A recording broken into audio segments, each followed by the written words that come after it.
Hello everyone, and welcome to tonight's show. Give me just a few seconds to set everything up, because I haven't streamed in quite a while, and I need to start the vertical stream. I need to turn on the thing, if it will bother to. Give me one sec. Why? Okay, yeah. There we go. Got our Vibe machine. It's a laser thingy, and it should make the ambiance a little bit better. Okay, so let's start the vertical stream. Hopefully it should go live. Okay, I think it did.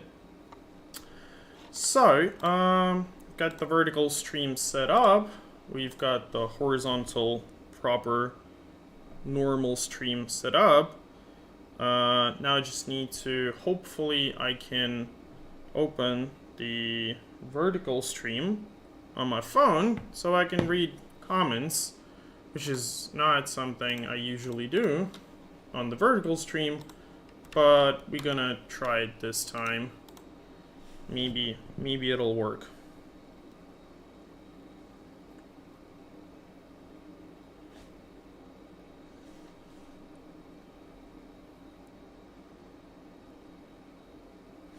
Oh my god, it is unlisted. Why am I so stupid? Okay, that's the reason why I couldn't see it. Like I said, haven't streamed in quite some time. Need to get everything set up. Okay, now it should be public, and probably there will be in the comment section. Maybe not. Okay, can't see the comment section on the mobile, because why would I? Not like it's a functional feature of YouTube. But either way, let's just get on with our stream. And okay, yeah, so a little bit of a prefix. I have no clue where I've ended on the last stream. Well, I mean, I've watched like the ending, and I have some semblance on what I was doing in the previous episodes.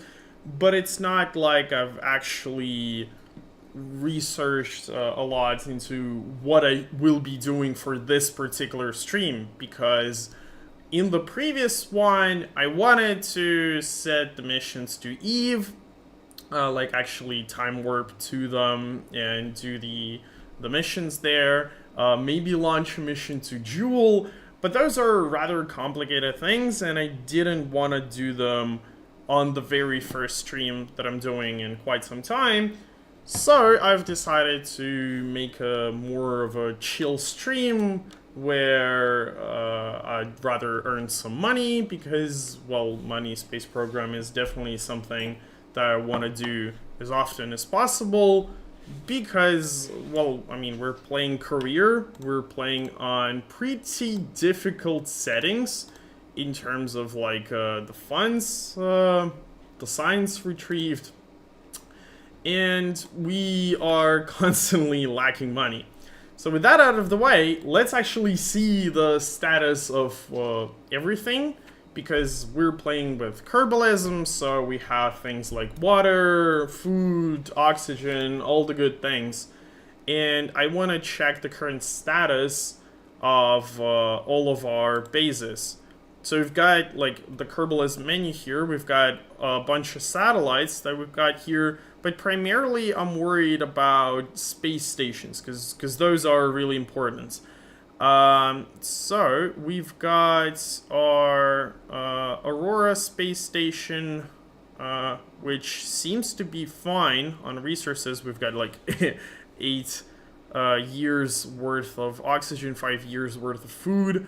We've got our space taxi, which is also like a year of resources. And we've got our Typhoon station that we recently launched in a rather recent episode, which is rather low on resources. So we might actually want to give it a little bit of a visit, because it's a rather small space station, not something that I have fully developed just yet. Jesus Christ, this thing is... Let me show it. This is what I was talking about, the laser thingy. And it is loud. It is obnoxiously annoying.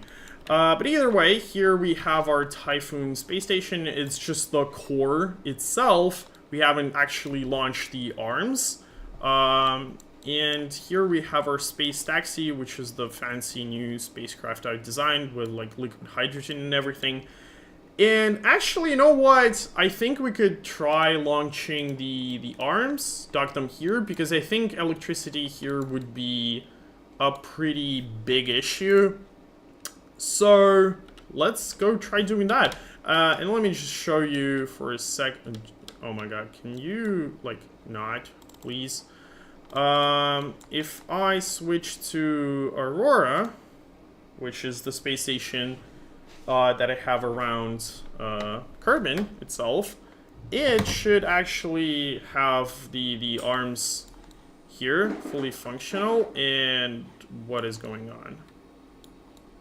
Okay, first stream in quite some time, and something already went wrong. I have like half of the screen blacked out. Let's just hope it's something that will resolve itself if I go to the Space Center. Because if not, it's gonna be awkward.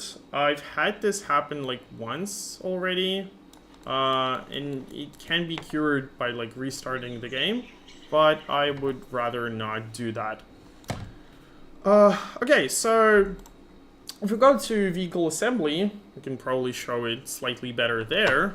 I have my space stations. I've got my Aurora, which is the design that I originally made. I've got my Typhoon, which is pretty much the same thing.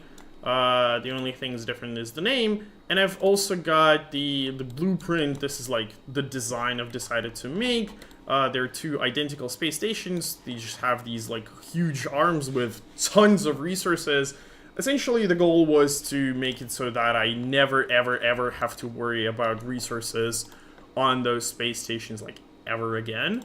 And now we could probably launch these arms, which is something the Typhoon station around Minmus is lacking. So we could probably try launching these. The only problem is that for some reason it says that the mass is over what that we can launch. That's weird. How did we launch them previously? Does anyone remember? Does anyone know? Well, I mean, we probably don't need all of the SRB fuel, so we could probably like cut it ever so slightly. And that should fit it. But I'm kind of worried about cutting the SRB fuel because we don't have a ton of it, and we might have thrust problems. And so for that reason, let's actually cut some of the liquid hydrogen, because we don't need a whole ton of that to get ourselves to orbit.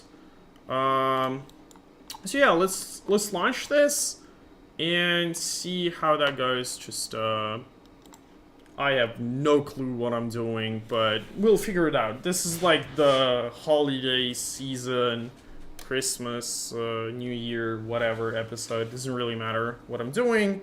No one's gonna be watching this. Oh yeah, see? It has the thing. It has like half of my screen is like black for some reason.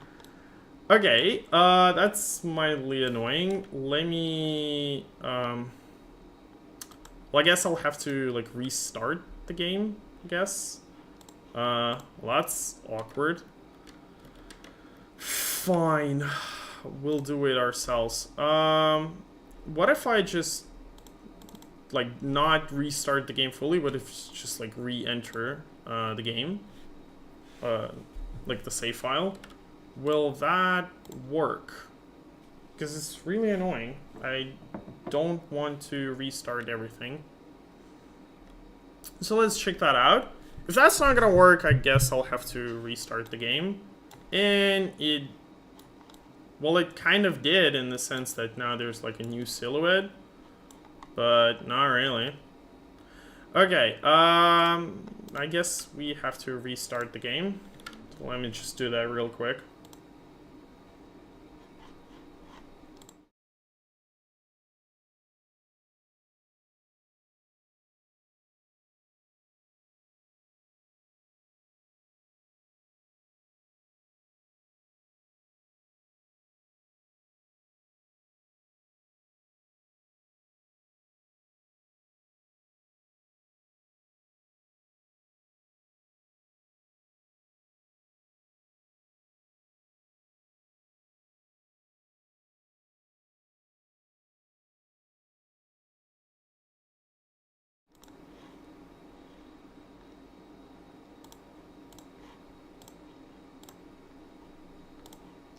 Okay. Should be good to go. I'll just have to wait till it loads. This is like precisely the reason why I really didn't want to do this. Why I didn't like want to stream at all, because I haven't streamed in a while, and if you're not doing something for quite some time, you're gonna lose that inertia that you normally have, and it makes it just difficult to start again. That's constantly a problem with me trying to make the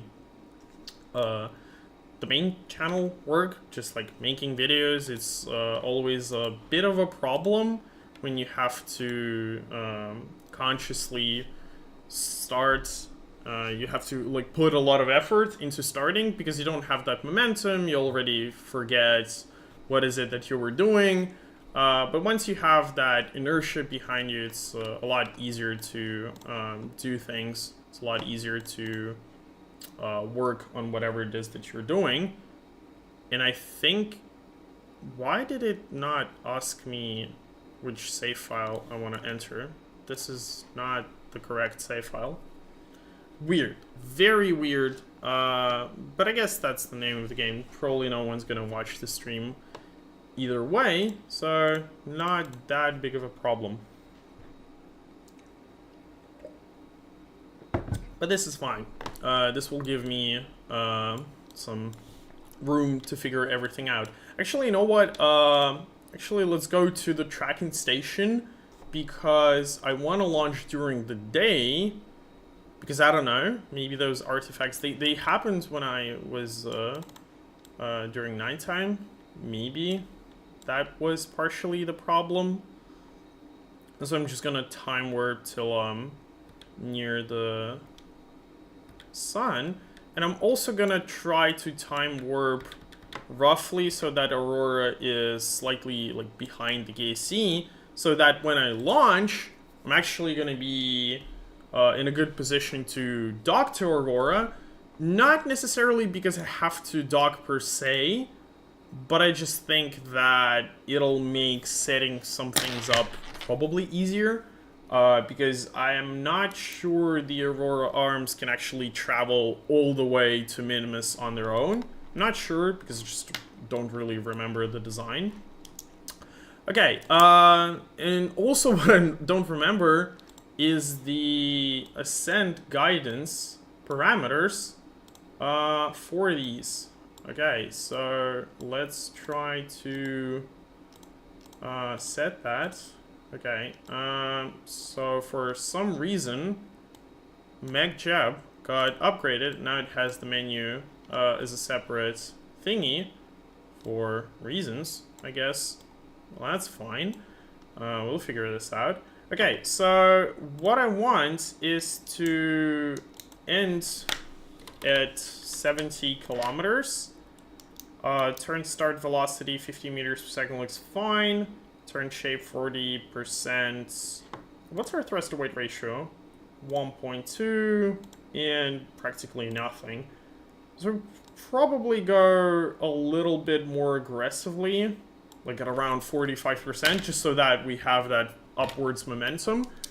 And also, what do we want? We want to force roll 0 sounds fine. Limit AOA. Let's limit to 15 degrees. Definitely want to disable auto stage. The reason why I'm disabling auto stage is because, again, Kerbalism has engine malfunctions. There's a probability that one of the boosters might malfunction during launch, and that's precisely why I have the launch stability enhancer, the clamps, set as a separate action group. Well, not action group, so a separate stage. So that when I actually start all of the engines, I can make sure that they are running properly, and only then do I release the clamps, because if they don't start all of them correctly, I will abort the launch and save the entire vehicle from getting bullet into oblivion. Okay, so orbit altitude again, wanna 70 kilometers, orbit inclination 0%. Yeah, I mean, everything looks fine. Haven't launched in quite some time, but let's do that. Okay, autopilot is set. So I guess we just enable the boosters, all fired correctly, and now we just go. And once we have started the boosters, I mean, by this point, it doesn't really matter, so we can probably set auto stage to on, because why not? I mean, by this point, won't really matter all too much. Again, want to increase the turn shape a little bit more, because it's a rather heavy rocket, it's kind of slow, and I'm a little worried that we might not have the thrust-to-weight ratio. Also, why is it wobbling like crazy? That's not good. That is not good. Maybe if I auto-strut to heaviest parts, maybe that'll help a little. Okay, I think this was just an auto-strut stability problem. Okay, looks decent enough. Okay. This is fine. Everything's fine. We're gonna be fine. Okay, send settings. Yeah, I mean, looking good. Haven't launched in quite some time. Very, little clue as to what I'm doing. But I think this is gonna be fine. Let's see if it'll auto-stage correctly for us. It did not, for reasons. It says that my staging is locked, but I think that is some mod issue. Because, as you can see, like, all of my buttons are disabled. It just generally shows, like, I have input locks. And even if I press to clear the input locks, they just go instantly back up. So I think this is, like, some mod issue. I'm not sure which mod precisely is causing that.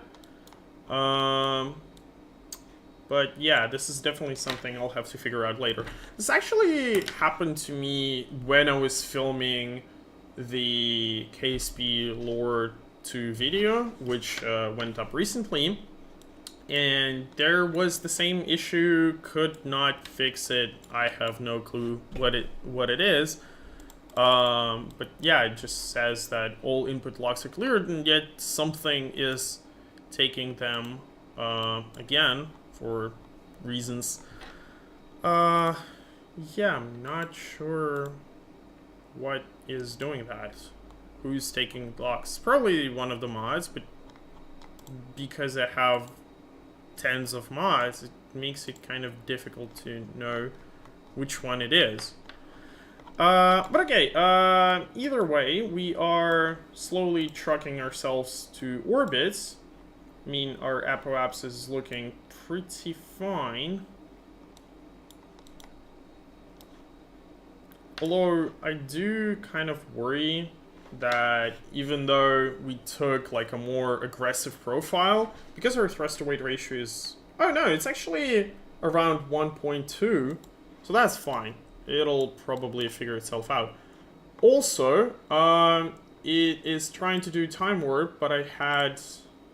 Yeah, let's disable auto warp, because I have slow-mo as my auto warp right now. Let's do soft physics warp, enable auto warp, so that it's not gonna time warp more than ×2. Because again, I've been playing around with some of the physics setting, which is something I have to do during filming. Because when I'm filming, I don't really care all that much if everything just blows up. What I do care about is just the raw frame rate that I'm getting. And for that reason, I usually just go and edit some of the settings. And they're not particularly safe if you are just trying to play the game normally. But it is something that kind of helps with the frame rates, especially if you want to do the absolute best. Also, what I don't like is that MagChap has this thing where it does these short pulses to kind of bring the orbit back, like right there. And the problem is that it's not something I want to allow it to do. Mostly because... Okay, why are we falling? Okay, I'm gonna disengage the autopilot right here. Because I don't know what happened. I just, like, looked at the graph, noticed that we're falling. And I have no clue why it didn't properly start everything. Okay, that's very weird. Hopefully we can correct it. But it seems like we're falling hard. And we're overheating. It's probably gonna go really wrong. Really fast. Okay, we seem to go up right now. I'm gonna cut throttle to reduce our acceleration. Because right now I'm mostly worried about just overheating in the atmosphere, so I don't want to accelerate too much. I don't know why MechJeb decided that it just doesn't want to perform its only job. It just went to 70 kilometers and then just never fired the engines back. Well, luckily for this rocket specifically, we have a very wide margin of error, but definitely not something I would want to happen on some of the rockets that are way less flexible when it comes to error margins. Yeah, so I've updated the MechJeb, and it seems like something is very wildly different with how it functions, because it did bring me to the profile that I have here, but then just like never actually started the engines. And I don't have skip circularization on, so it should have circularized the orbit, but it just didn't for reasons. Okay, this is actually fine, because the fact that we're going slightly higher is probably not that big of an issue, because we have to dock to Aurora either way, because with all of that shenanigans going on, we definitely don't have enough fuel to actually perform everything on our own, so we'll have to dock to it, and then I'll probably use some, like, space taxi, or essentially a multi-purpose vehicle that will allow me to get the thing all the way back to Minmus, because that's where we want to position it eventually. Okay, let's time warp right now. Let's set up a maneuver. Okay, so the ascent guidance failed absolutely miserably. Let's see if we can make something horribly wrong with the maneuver planner. Okay, so what I want to do is I want to change our periapsis. I want to change our periapsis to 70 kilometers at the next apoapsis. No auto warp. Definitely want some more lead time, around like 30 seconds, because we're gonna have to like turn and everything. Create nodes. Yeah, I mean, looks fine. Okay, let's set to execute next node. Let's set to auto warp and see if it'll be capable of performing the maneuver on its own. And the reason I'm using MechJeb is I obviously can perform all of the launches myself, probably even more competently than with MechJeb. But if you are launching a lot, it just makes it a little bit easier to control for variables, essentially. Okay, I also have this problem that for some reason the YouTube studio is saying the current frame rate is too high. Please set the frame rate to 30 FPS or less. It's doing it for the vertical stream. Oh, because I have the frame rate at 90 frames per second because I didn't change that for filming. Okay, it seems to be working right now. So if anyone has any problems, then just tell me, but it seems like it's working. Also, hi there, CPU Gaming, in the vertical stream. If you could, it would be very nice if you could pop back into the horizontal stream, because that's where I'm reading the chat primarily. But while I was blabbing, MechJep managed to perform its maneuver. The problem is that we have one ignition left. Oh, by the way, let's try to stage it. Hopefully it won't blow up. Oh, and the staging is locked. Sure, why not? Okay. Deploy staging manually, because, again, why did I update the mods? Like, why did I do that? It was such a bad idea. Probably should have just kept the versions as they were without breaking something. Okay, now that we are officially in a bit of a orbit, let me disable trajectories because they're cluttering everything. Okay, so we want to dock to Aurora, and let's see. I'm gonna create a small maneuver node right here and try to make an intersect during this intercept right here. So let's try to set it up. Okay. Is that making it worse or better? Okay, that's making it worse. Okay. Just gonna line these up. Okay, that's looking good. 0.4 kilometers sounds perfect, especially given the fact that there's like a 99% chance that the engine might malfunction. I'm gonna have to save the thing.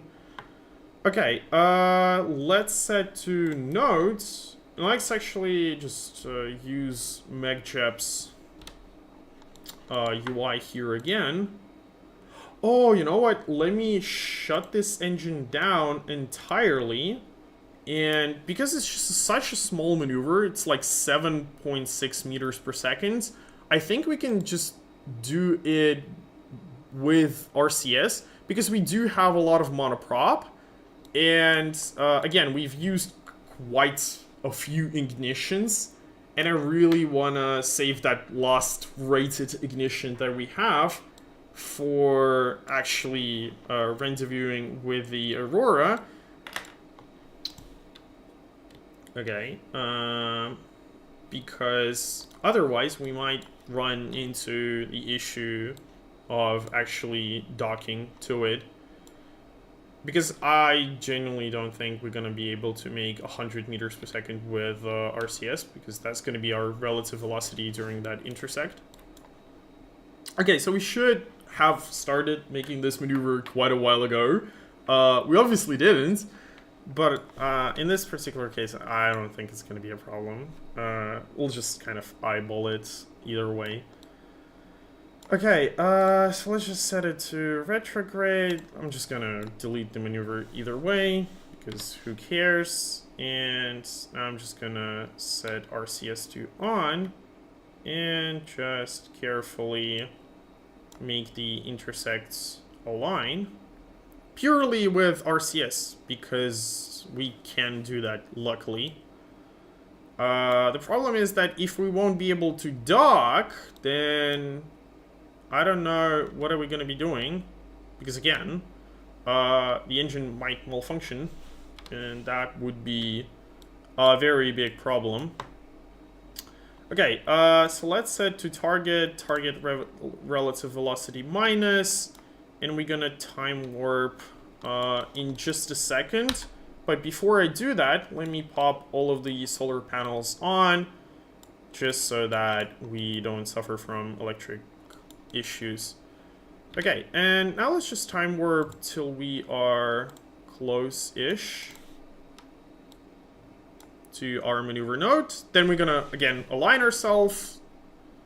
And okay, so why did it stop time warp? Is it because we're, like, close enough or something? Oh, it's because we're in atmosphere. Why are we in atmosphere? Oh my god. How is it that I didn't realize? Okay, I completely missed the fact that because my maneuver has to go through the atmosphere. Oh my god, what's the altitude? Oh, it's 75 kilometers. I don't know, I just remembered like, oh, the aurora is very low to atmosphere, so I'll just set it to like 70 kilometers or something. And I kind of did, but the problem now is that we're gonna have to plow through a little bit of the atmosphere, which is suboptimal. But it's fine, it's gonna be fine. What could possibly go wrong? Actually, because we're like slowing down right now, I might want to speed ourselves back a little bit with RCS so that we can hopefully come a little closer to it. Because again, relative velocity is not necessarily a problem, because if the engine will work, then it's not going to be a problem. And if the engine won't work, we are going to have significantly bigger problems. Like, that's just not going to be a problem. And now the RCS are just showing as if they're permanently on. Again, reasons. Alright, I think we're kind of approaching the worst part here. So let's just try to time warp. I mean, 60 kilometers is still high enough in the troposphere that I don't think it's going to be a problem. But it's definitely sloppy. Like, I have not played for quite a while. I basically have no clue what I'm doing. At least I remembered to close the solar panels before all of them got ripped away. So there's that. Not entirely incompetence, but definitely have a lot of incompetence going on here. Yeah, let me just prepare myself a little drink here, because after all, this is holiday season, and we're having fun. That's what we're having. There's no gun to my head. Genuinely having fun. It's just suboptimal fun. Alright, let's see. So I think it's gonna be fine, because we have slowed down quite a bit, but not too much. And actually, right now, we are slowing down in terms of relative speed, which is actually good for us, because it means the engine burn is gonna be smaller. Although, again, won't really matter. The problem is that if I won't be able to catch... if I won't be able to use the Aurora Arms engine to intercept with Aurora, I guess I'll just have to, like, use the Aurora's engine. Does it even have an engine?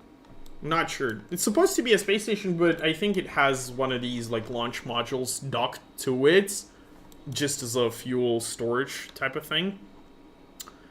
Okay, so we seem to be approaching soon here. I'm gonna wait till we exit the atmosphere, and then I'm gonna align ourselves to relative velocity minus on the target, so that we can slow ourselves down.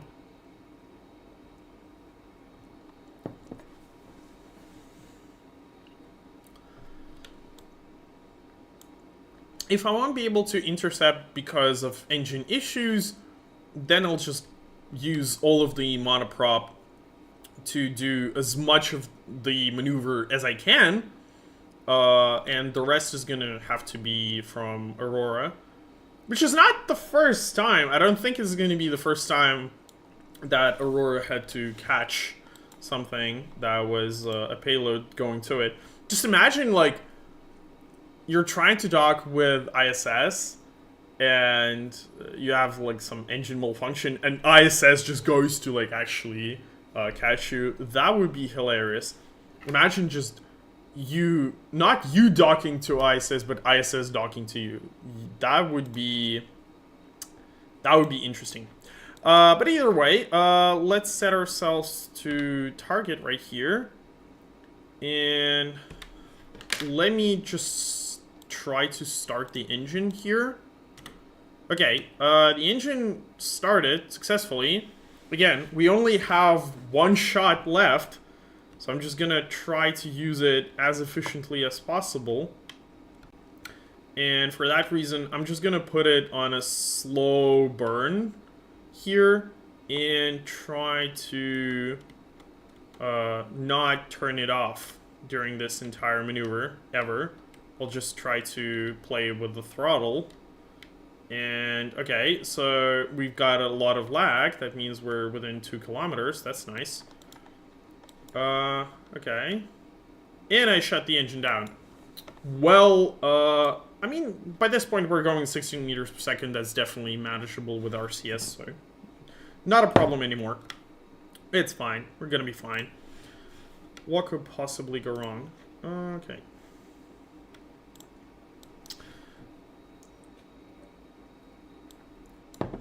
So right now I think I'm just gonna coast till we are at our closest to the Aurora. And then I might use the engine again, because I don't really care whether it works right now or not. Oh, wait, I actually do care. Because it still has to go all the way to Minmus. I kind of forgot the entire purpose of this mission. Okay. So let's try to slow ourselves down here with RCS. And transition ourselves towards the Aurora. Okay, it's looking fine. Yeah, the Aurora has one of these, like, engine blocks. They're sort of standard-ish in my space program. Just kind of designed them in a way that will allow me to reuse the same modules again and again, so I don't have to, like, design everything from scratch every single time, because it just takes a lot of time. Not something I want to do too often. Okay, so right now the goal is to dock. The problem is I have no clue where should we dock. Okay, let's turn off Maneuver Planner, let's turn on Smart RCS, and let's just press the magical 0 relative velocity button. Okay, it didn't quite work. Let me just set ourselves to kill rotation, set 0 relative velocity. Okay, and we have successfully rendezvoused with Aurora, so there's that. That's definitely good. Let me shut the engine down so I don't start it accidentally, which again already has happened. And let's figure out where can we dock. So we need one of these smaller ports, which is something that we're kind of lacking. We could try docking right here, but that's a bit close. Well, we could turn the solar panels off.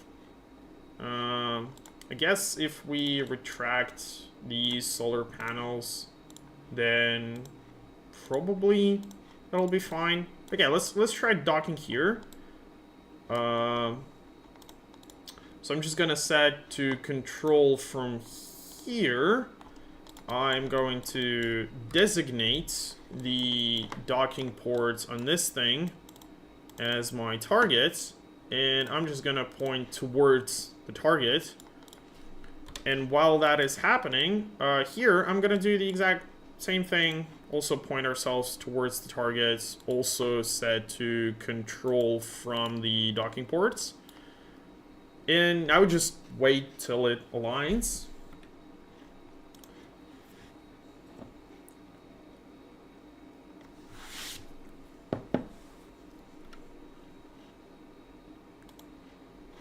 Okay, actually, let me try turning the vertical stream on my second monitor, or rather, the second laptop. Hopefully, if I can do that, I will be able to read live stream. The chat, I mean. Which one of these is vertical? Okay, found it. Okay, now I can successfully read both chat windows, which is nice. So you can write everything you want to me and I'll be able to read that. Fantastic.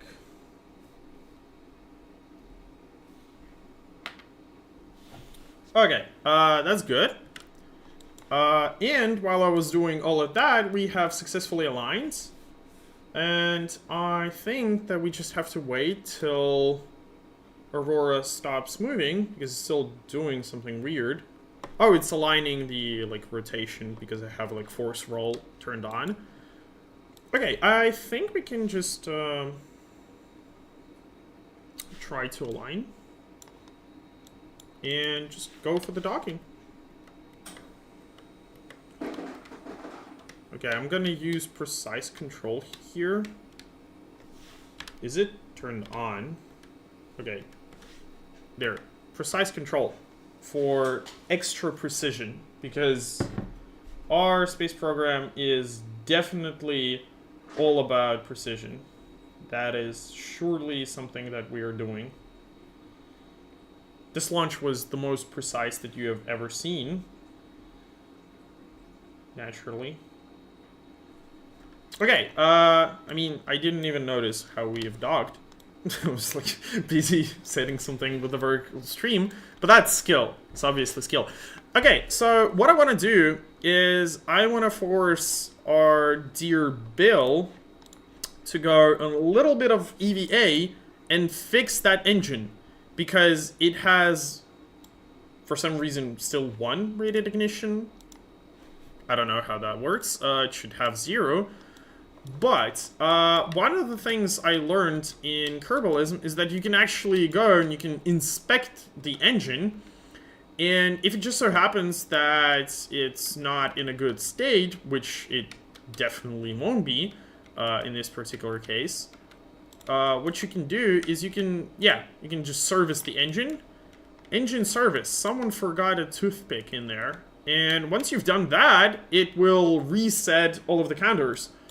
That doesn't prevent that sometimes the engines will malfunction entirely and there's, like, nothing you can do to fix them, but this significantly improves your probability of them not malfunctioning too bad. Okay, those boards. Right now, the problem that I have is I could send all of this as is, and that'll kind of, sort of-ish work.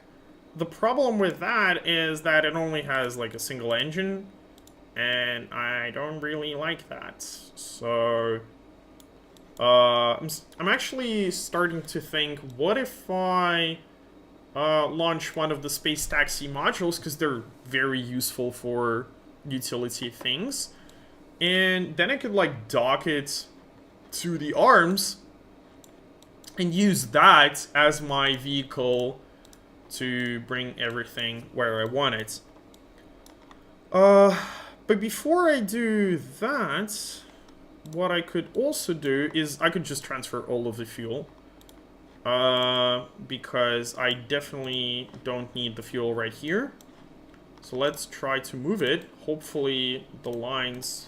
Yeah, we have fuel lines. That is fantastic. That is phenomenal. That is very, very good.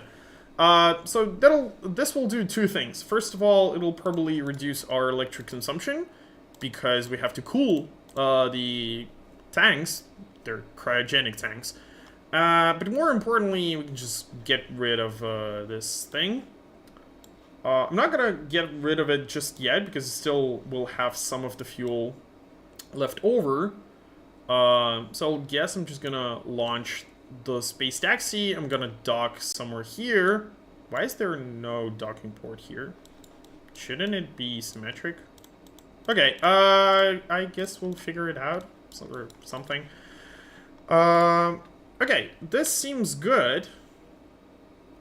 I said I'm not gonna reload during this series, but I'm just still gonna pop a little quick save there, just in case. Just, you know. This is mostly if there are like physics bugs or something along those lines. These do tend to happen fairly often. Okay, also, so we have a bunch of these contracts like rescue this guy, get some data from space around Mun. Like I said, for this episode, we probably want to do a little bit of like money making. And in order to do that, oh, hello there, Astroman. In order to do that, we can, again, launch the Space Taxi. And what I'm going to do is I'm going to launch it. I'm going to dock with Aurora. I'm going to dock the two... I'm going to transfer some of the fuel. Then I'm going to go all the way to Mun, rescue those two guys, come back, and then I'm going to, like... some of that, like some of the guys will probably just stay on the Aurora, and I will probably like bring them down using some other spacecraft, and the Space Taxi itself could then take the arms and bring them all the way to Typhoon. So that sounds like a plan, because it is. What is our crew capacity for the Space Taxi? This is a very, very nice utility ship that I made. I have this, like, Utilis Mark III, which is nice, in the sense that, it has, like, a lot of stuff. But the problem is, it doesn't have a lot of crew capacity. It has just, like, 2. And it can do a lot of stuff. But it's a very old design, something that I've designed during the early stages of the playthrough. Now we have the Space Taxi. It's nice, it's modern, it's sleek. So what's going on? I just joined some kind of new to KSP, like I've played for like a week. What I'm doing is essentially I have this like series of just playing through the game. And right now, I have about as much understanding as you do, primarily because I haven't streamed in quite some time, and so just trying to figure everything out. And because this is a career, right now the goal is just to complete some contracts, make some money. We're playing with Kerbalism. This is the mod that adds resources like fuel, well, fuel is in the main game. I mean, like oxygen, food, water, all of these stuff. And what I'm trying to do is get those, like, arms that I've launched to the Typhoon Station, which is around Minmus, so that I can get a little bit of extra electricity there, because electric charge is used for climatization, it's used for... yeah, playing career mode. It's used for heating, a lot of other stuff like scrubbing carbon dioxide from the inner atmosphere of the spacecraft, and lots of different stuff. Okay, so the Space Taxi, we have a lot of crew capacity here. I definitely want to launch it with an engineer. Yeah, I think an engineer is always a good thing to have. Oh, wait, by the way, I just realized. So, remember that I said that I want to go and take those two guys, which are around Mun, that I have to save. Is there any chance that they are on some of the spacecraft that I have, like, chilling around Mun? Because around Mun, do I even have anything there? I have a Space Taxi, and who is there? We've got very... I'm not going to pronounce that. I tried, failed. And Gnidorf. Are these guys... No, I still have to go and save them. Okay, that's fine. Let me just check in the tracking station, because I've already had a problem when I kind of docked to... Well, not docked, but like rendezvoused with some of these derelicts, and realized that I've already saved the guy and just forgot to terminate the vehicle. So that was awkward.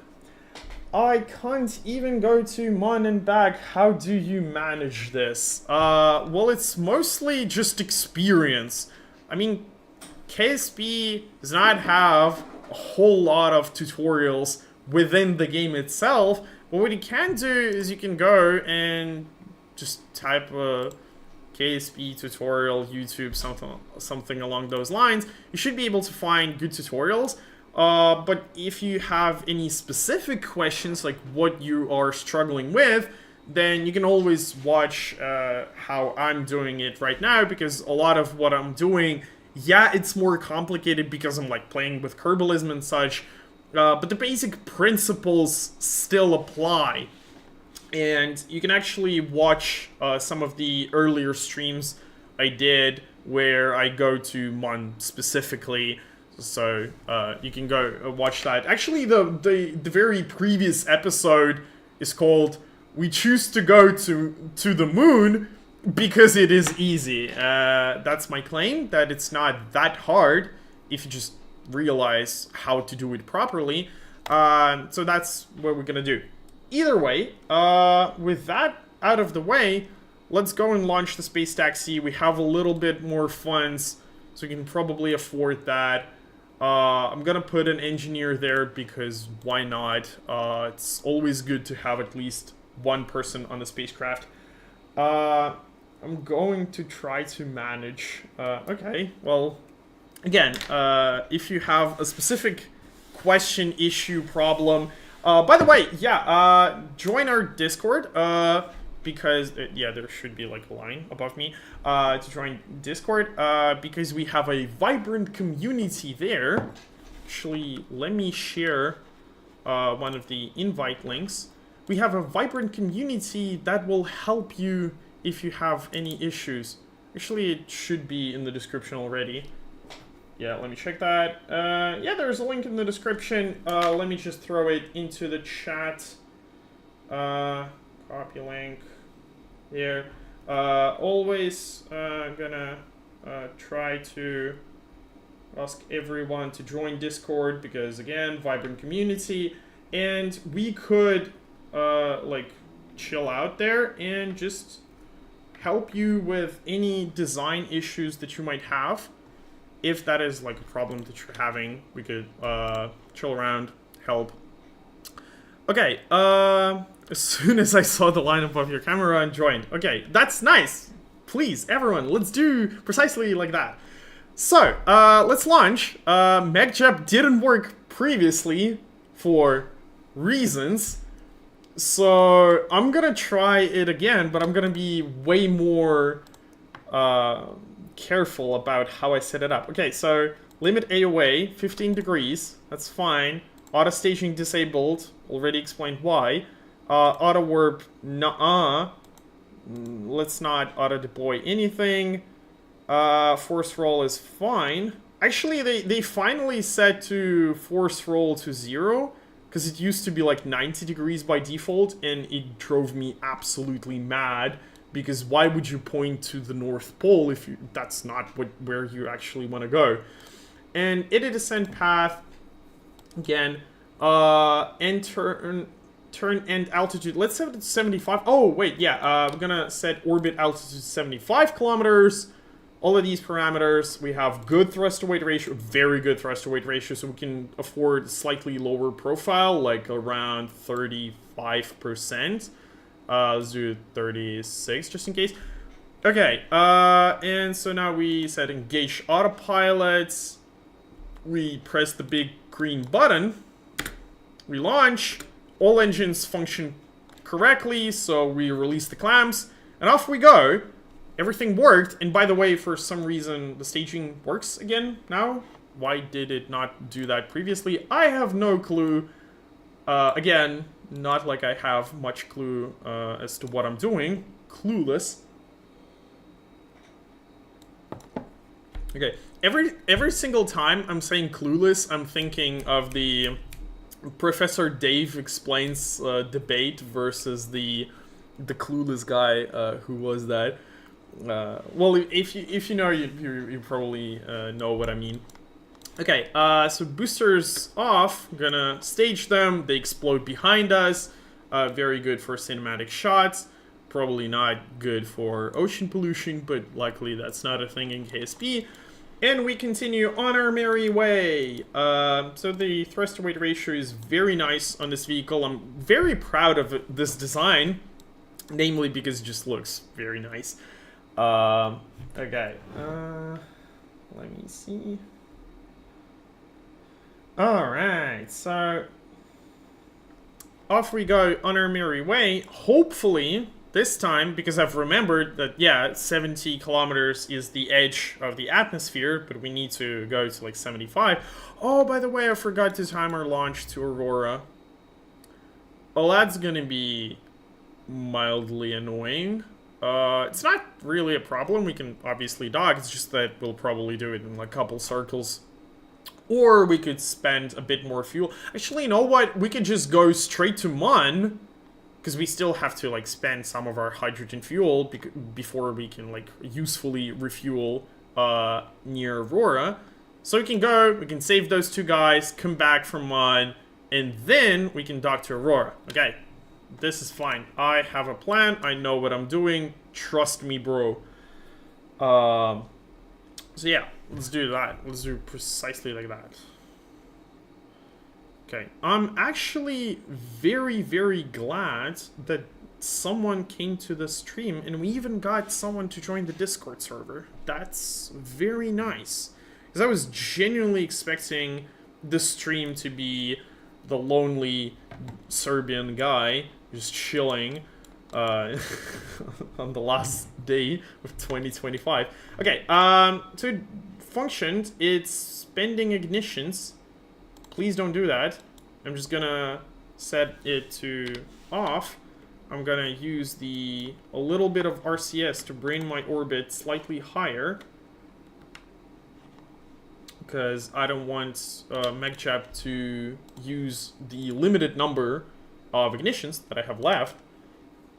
One day, I'll go and I'll figure out how to set it so that MegJap won't use the engine starts from Kerbalism. One day. Actually, I think we can stage the fairing. Very nice, very beautiful. Hello there. Yeah, what I'm launching is a space taxi, because we're going to Moon to save a bunch of guys. Okay, so we're gonna launch. Okay, let's just hope that MegJap will like take over and do everything. I'm actually gonna set the auto everything. Let's see if it'll do that. Okay, popped up the solar panels. It set up the circularization burn, which is something that it did not do the previous launch, and I think it didn't do that simply because I forgot to set the turn-in altitude to 75, not 70 kilometers. Okay, so this is looking fairly good. We have two of these engines. Now, if one of these engines malfunctions, it's not the end of the day, primarily because we have an engineer and we're gonna go on a very emergency EVA to fix those engines. And hopefully, we can still be back to orbit in time. But even if we have a catastrophic failure, it's not that big of a problem. Primarily because, while, yeah, we're gonna lose some money on the unsuccessful launch, we're not gonna lose any crew. It's not that big of a problem. Hello everyone in chat. I'm very glad you're joining. Yeah, I'm reading every single message in both the vertical stream and the horizontal stream. Okay, so we are officially in orbit. We've done that with MegJap. I have finally understood how it works in the new versions or something. Okay, and now we've used like most of the stage that we have here, and we can plan our maneuver to Mun. Let's do it the fancy way. Let's use Astrogator, plot the maneuver to Mun, and let's see. Actually, no, let's not do it the fancy way, because we're gonna have to dock to those things. And I want to try to intercept them. hopefully I can do that. It would be very nice. Can I please delete this node? Thank you. Okay, so another thing that I want to do is something that I've been doing for filming, which is not what I want to do now, is set local to body for conic patch draw mode. This essentially puts the orbit near the Mun where it is right now, not where it will be.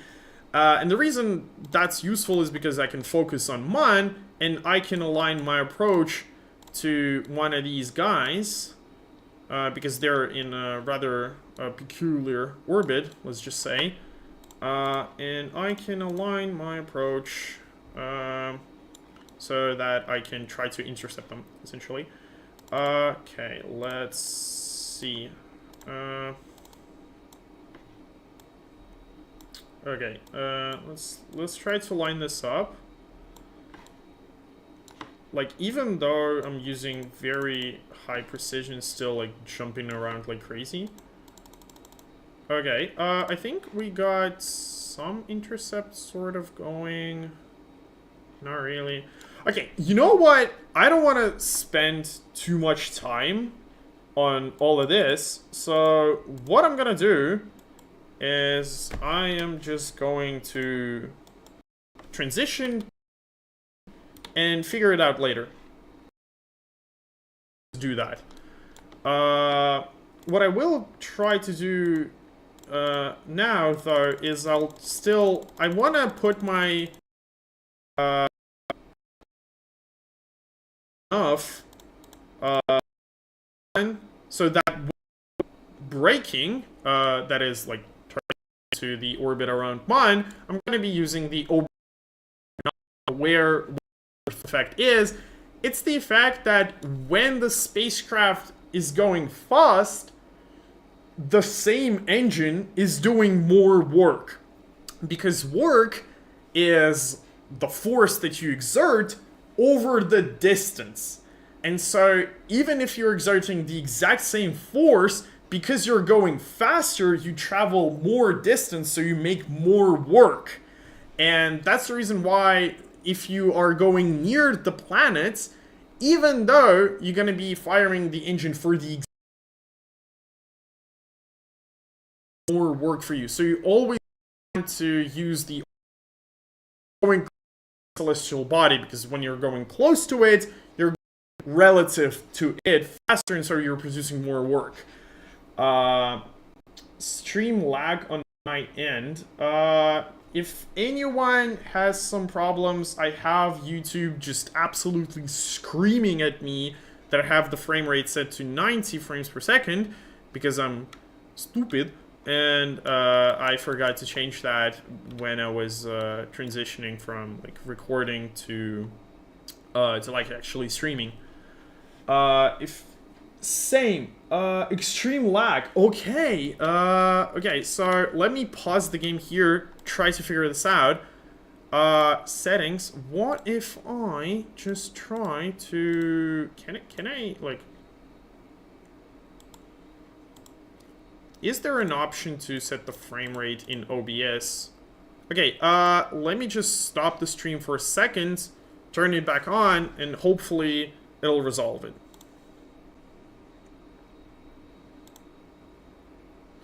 Okay, so I've turned the stream back on, so hopefully this should work now. Let me just check with the YouTube Studio. Okay, the YouTube Studio is not screaming at me that I'm stupid anymore. When it lags, you turn into some sort of gray demon. Okay, let's not be mean about it. It should work right now. It should be fine. I'm streaming 30 frames per second, just like YouTube wanted me to.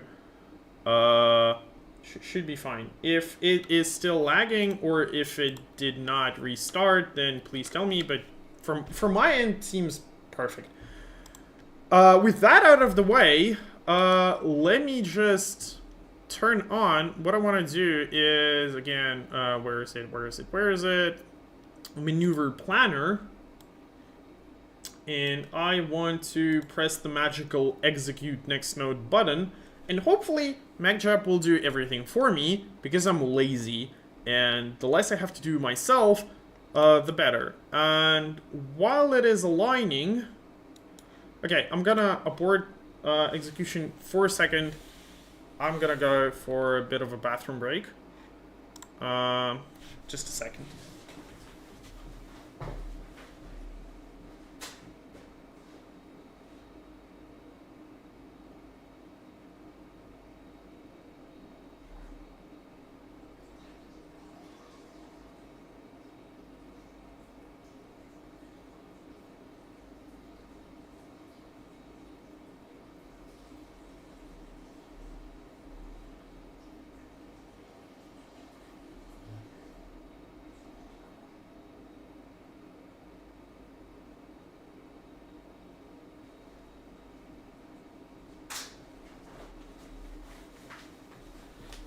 And we're back. Okay, so what's the status? The status is that everything looks fine-ish. Let's press execute next node. Let's set auto warp back.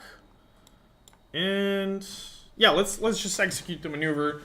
For anyone who has joined recently, we are going to Mon, save a bunch of guys that are stuck in orbit there. Okay, let's try to add some physics warp, which MagJab doesn't want me to do for reasons. Okay, let's reduce the lead time to 15 seconds. I think that's fine. I'm slightly worried that I have 0 rated ignitions on these engines, but if something will go wrong, I'll just shut them down and hopefully it's gonna be fine. Okay. Let's see how it'll go.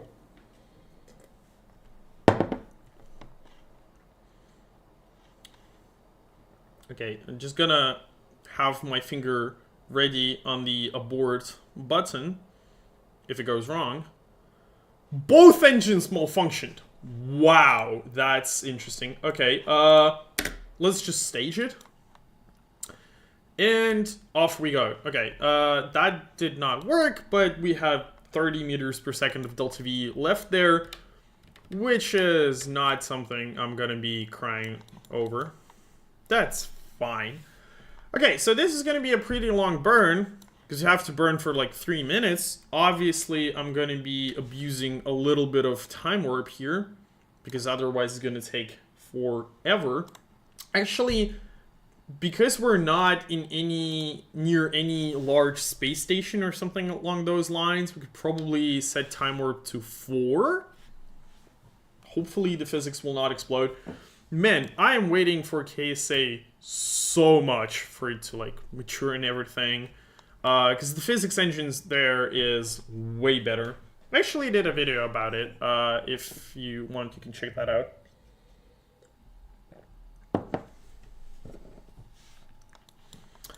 And off we go to Mon. So we increase our orbit. And then I'm gonna time warp all the way to Mon. Get myself into an elliptical orbit around it. And from there we can figure out how to actually rendezvous with the derelicts that we have there. Okay, let me just set to prograde. Let me just focus on Mon for a second here. Because we have fired our engines for ever so slightly too much, and I'm gonna use RCS here to bring my periapsis back to where I want it. And off we go, time warping there. I'm hoping for SFS2. Actually, I haven't played the original one, so I don't know if it's good or not or what. Okay, so off we go. Space taxis crossing Kerbin radiation belt. That's not going to be a problem for this particular case, because we have quite a bit of radiation shielding. We only have one guy. It's going to be fine.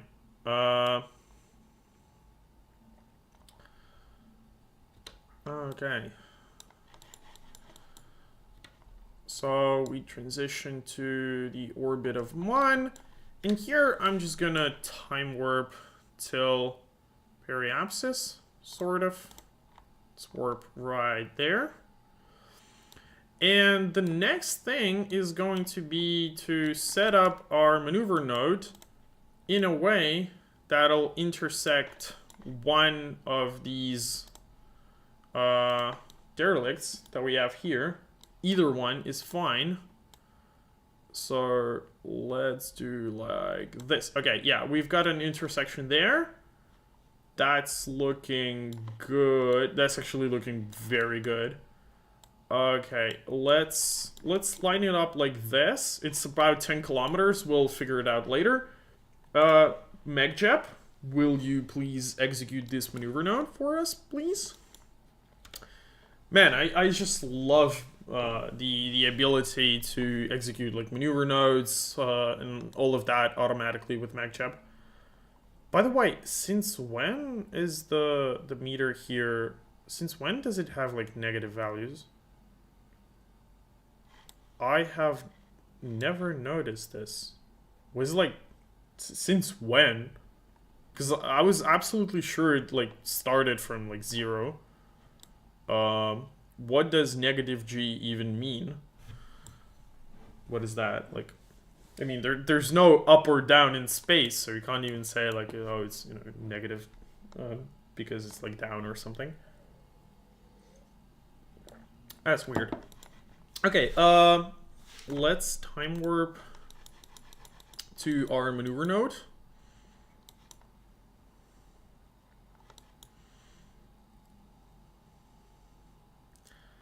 Alright.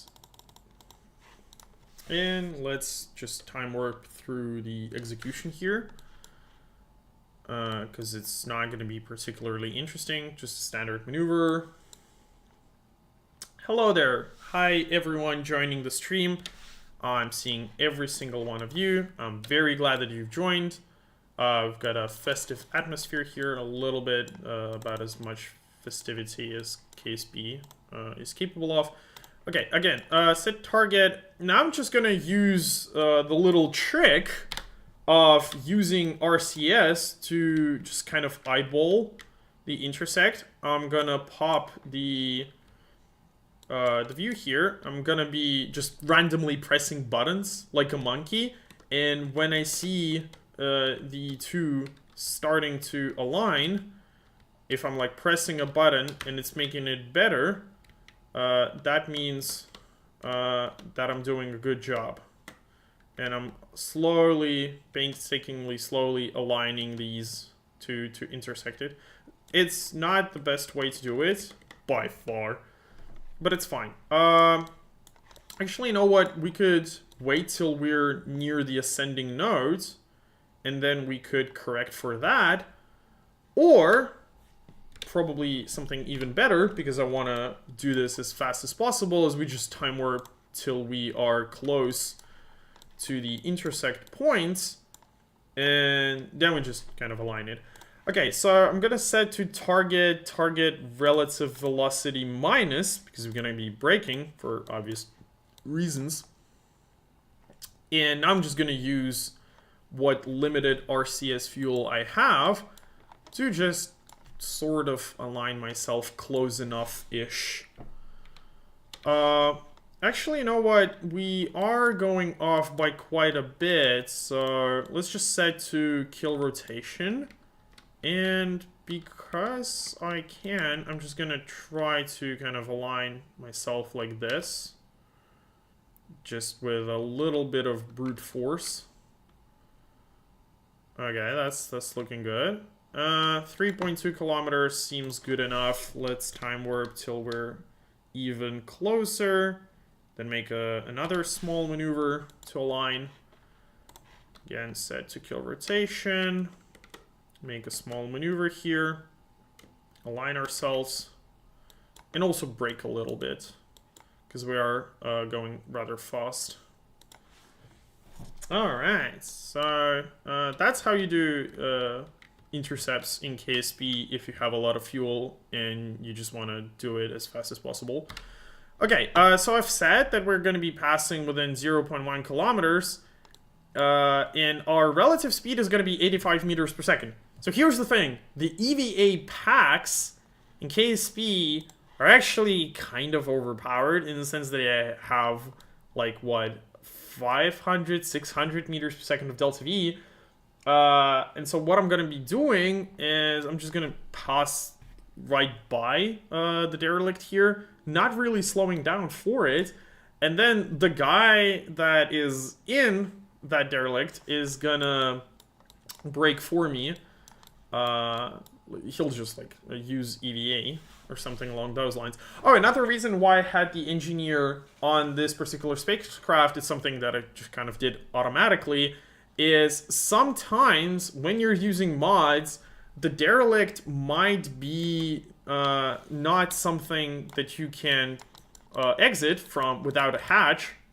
And in those cases, you kind of are forced to like rendezvous with it at a docking port and then try to use that. Okay, so as you can see, our space taxi flew right past us, didn't stop for us, doesn't matter, who cares. And then I'm just gonna use the rest of the EVA fuel pack to catch up to it, because the train is stopping for no one.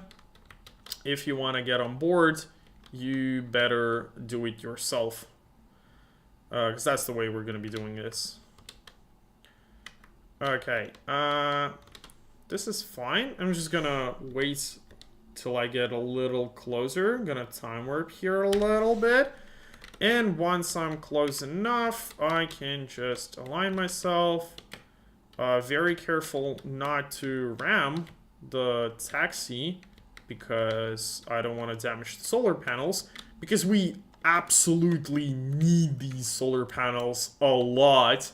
And the reason for that is because we are using liquid hydrogen engines. These are cryogenic engines, so they require us to have electricity to cool the propellant down. And it's using quite a lot of electricity for that. And because of that, I really don't want to damage the electric systems. Okay, and so we kind of align ourselves. We get close enough. We board. I'm gonna... wait a second. I'm gonna unbuckle. I'm gonna go through the hatch. And I'm gonna take a seat here in this nice cozy bay that I have right here. Hello everyone joining the stream. Okay, alright. So we have successfully saved Melkin, who is an engineer. We have 2 engineers on board. That is a lot. But okay, let's try to figure out how is it that we are going to... By the way, can I mark this derelict somehow to like explode it or something that I've like captured? I don't know. Okay, let's set up the tracking here for our next target, and let's think of a way to rendezvous. So we're gonna be passing near the descending node quite soon here. And what I can do is I can just use that moment to align our planes so that we're not going to have to worry about that. And then I'm just going to plot a maneuver to intercept as fast as possible, because again, fuel is not necessarily an issue in this particular case. So let's just create a maneuver here. We've got our descending node, so we have to go up. And let's align that. Actually, you know what? I'm not going to do it like this. I'm going to use MagJab. And the reason for that is I want you guys to learn MagJab because it's very nice. You can make those things manually, but it's just a lot easier to do it like this. And I'm going to say that I want to... where is it? Match planes with target. And I create the node, and as you can see, it has created a node for me. that does the exact same thing. Although it did it at the cheapest ascending descending node, I want to do it at like the nearest ascending descending node because I want to do it as fast as possible. And it did that for me, and now I can just press the execute maneuver button. And I've always said that while MagJab might seem as a sort of advanced thing, it's kind of like hard to get into, it actually, if you are not particularly skilled in Kerbal Space Program, it might actually help you, because instead of having to set all those maneuver nodes yourself and trying to align them, in a lot of cases you can just press the button like, do the thing for me, and it'll do it for you. And that is very nice if you are not particularly familiar with the specifics of KSP. By the way, what's our ignition? Oh, this engine has all the ignitions. How many ignitions do we have? All of them. So, not going to be a problem. Alright, now we have matched our planes. We're in the same plane. And we need to intercept. Now, what I can do, again, is I can just try to find some maneuver, try to align it, just like that, and intersect somewhere. That is an option, but also what I can do is I can just try to intersect target at a chosen time. Just kind of creates a node, and it did not work. Okay, skill issue moment detected. Actually, you know what? Okay, I'm just gonna do the manual approach right now because I don't remember how to do it properly. But what I can do, still, I can align these, and as you can see, it's a very rough intercept. It's like around 4.4 kilometers.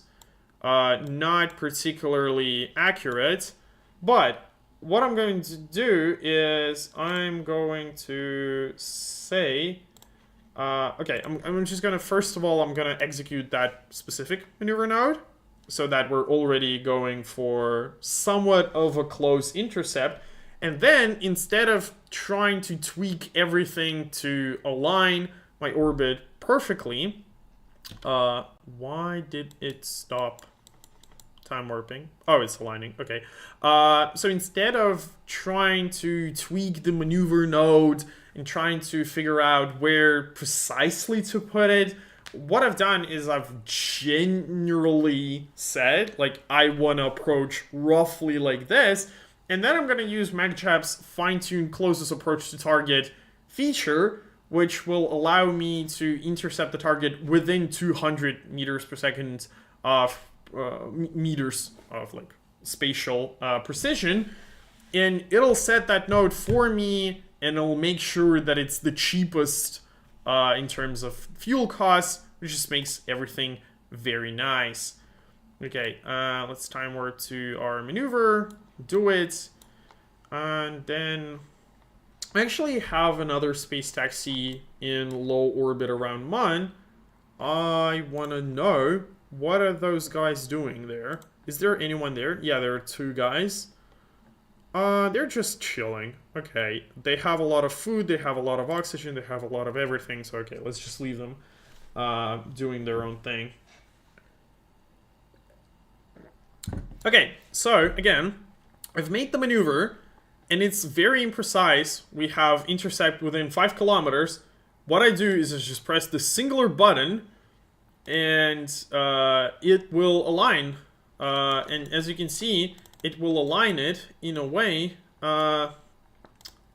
that will bring us within 200 meters of our target. And you can actually set this to like 0, and it'll align it perfectly for you. The reason you often don't want to do that is if you then have some problem where you don't like start slowing down early enough, or you have an engine malfunction, or you have just absolutely any problem, you're going to ram your target because you have set your intercept with computer precision. It's going to be very accurate. You're just going to plow through your target. Suboptimal. Don't do that. And that's the reason why I don't want to do it, because sometimes you can be time warping, you might have a time warping issue, and all of those problems can result in you just ramming through the target, not something you want to happen. And for those reasons, never ever ever should you set the closest approach distance to like precisely 0 meters, unless you have an objective reason why you want to do that. Some cases might be nice, but way often than you'd think it's a bad idea. Okay, and I'm just gonna time warp kind of closer-ish. I'm gonna wait till the distance is close to 2 kilometers, because that's the range at where the thing will load. And once I'm within 2 kilometers, I'm gonna see what do we have here. And this is one of those modules where can't exit module has no hatch. So in this particular case, I am going to have to actually stop near my target, which is not something that I usually do. I'm usually just abusing the EVA. But in this particular case, it's going to be worth stopping by. Well, not worth it. I have to. Because I have to have one of my engineer go out, put the docking port to the target, and that's the only way I'm gonna get the Kerbal out of that thing. And this is actually a very big problem, because if you're playing with Kerbalism and you happen to not have a docking port on your vehicle, well then you're majorly screwed, because you can't really exit the module, and at the same time, you don't have a lot of resources there. So if I show it to you right now, it has resources for just a couple of... Oh, it actually has 8 days. That's interesting. Because in some of these, it's way less. I've had, like, previously a problem. But again, KSP, even though it's old as hell, is still actively being maintained in terms of, like, mods. And so probably someone fixed that issue, because I have been updating some of the mods recently, and I don't read patch notes usually. Okay, let's put ourselves towards the target. Let me close the solar panels right here, just in case, because we're doing aggressive maneuvers here, and I don't want to break anything. Let's pop up the smart RCS. I'm just gonna set to... I'm just gonna wait till I'm ever so slightly closer, and then just stop. Okay, let's just get a little bit closer. And 0 relative velocity. We have successfully stopped. Now, one of the engineers can go out and perform the maneuver. The maneuver being that I'm going to take one of the docking parts that I actually store in the habitation module, and I'm going to attach it to the surface. And what this will allow me to do is this will allow the scientist that we have here to exit. Can't exit module has no hatch. What is this then? Like, what is wrong with you? Why can't you EVA? Oh, this is awkward. Okay. Oh my god. Do we have to, like, dock to it or something? Okay. Let's try this one more time. What if I put it, like, on the other side? Will that work? Maybe? Yes? No? Does EVA work here? No, it does not work. So for technical issues, we are going to have to, like, actually go and dock to that port. This is going to be wildly annoying, but still not impossible. So this is just going to take a little bit more of fussing around. So what I'm going to do is I'm going to set to parity plus, I think it is. Parity plus.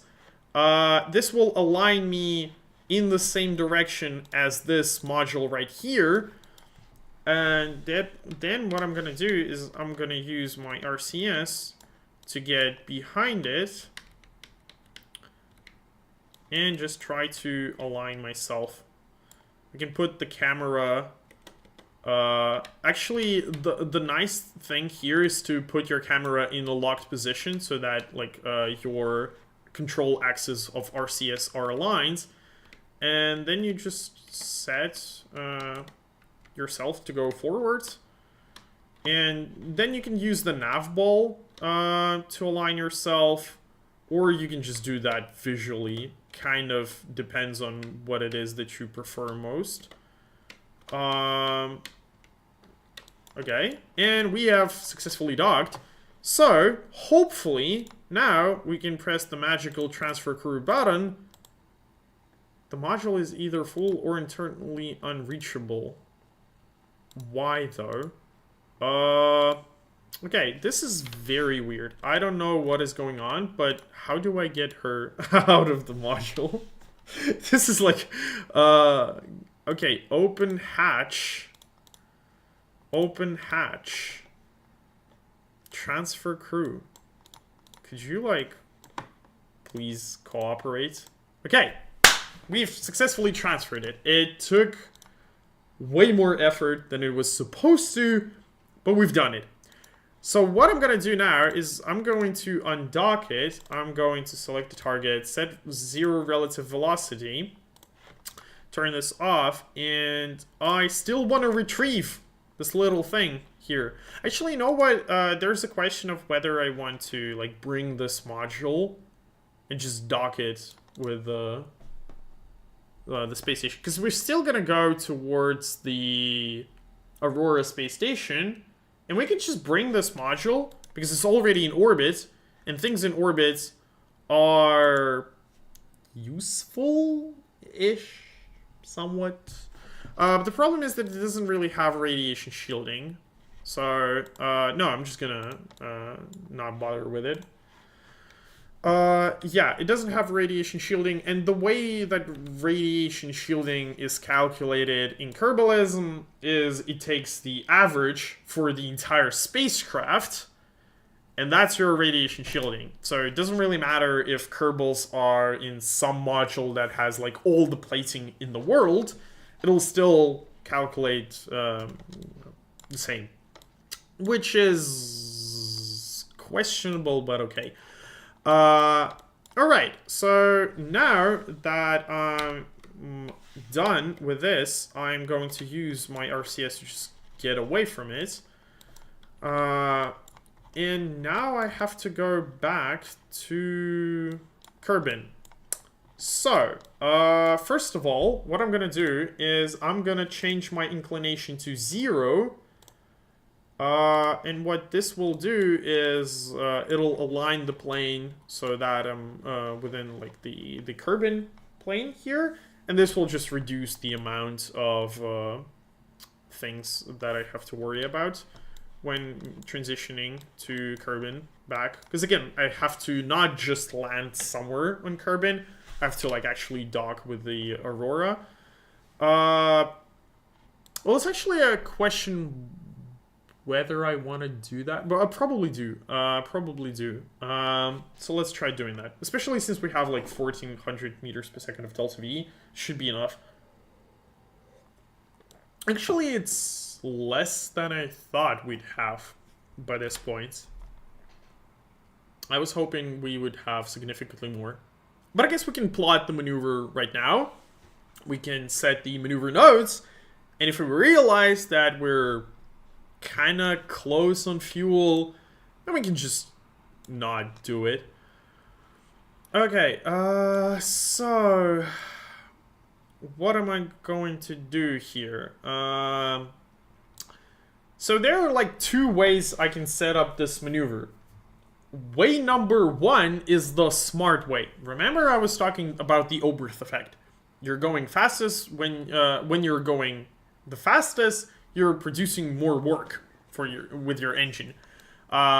So what I can do is I can set a maneuver here to lower my periapsis right here, and then I can set another maneuver here that'll swing me all the way into like out of months sphere of influence and put myself back on my way to Kerbin. That's kind of the smart approach, because the total for all of these maneuvers is like the first maneuver is going to be 66 meters per second, the other one's going to be 180. The other approach is I could just try to put a maneuver here, and let's see if it'll be cheaper.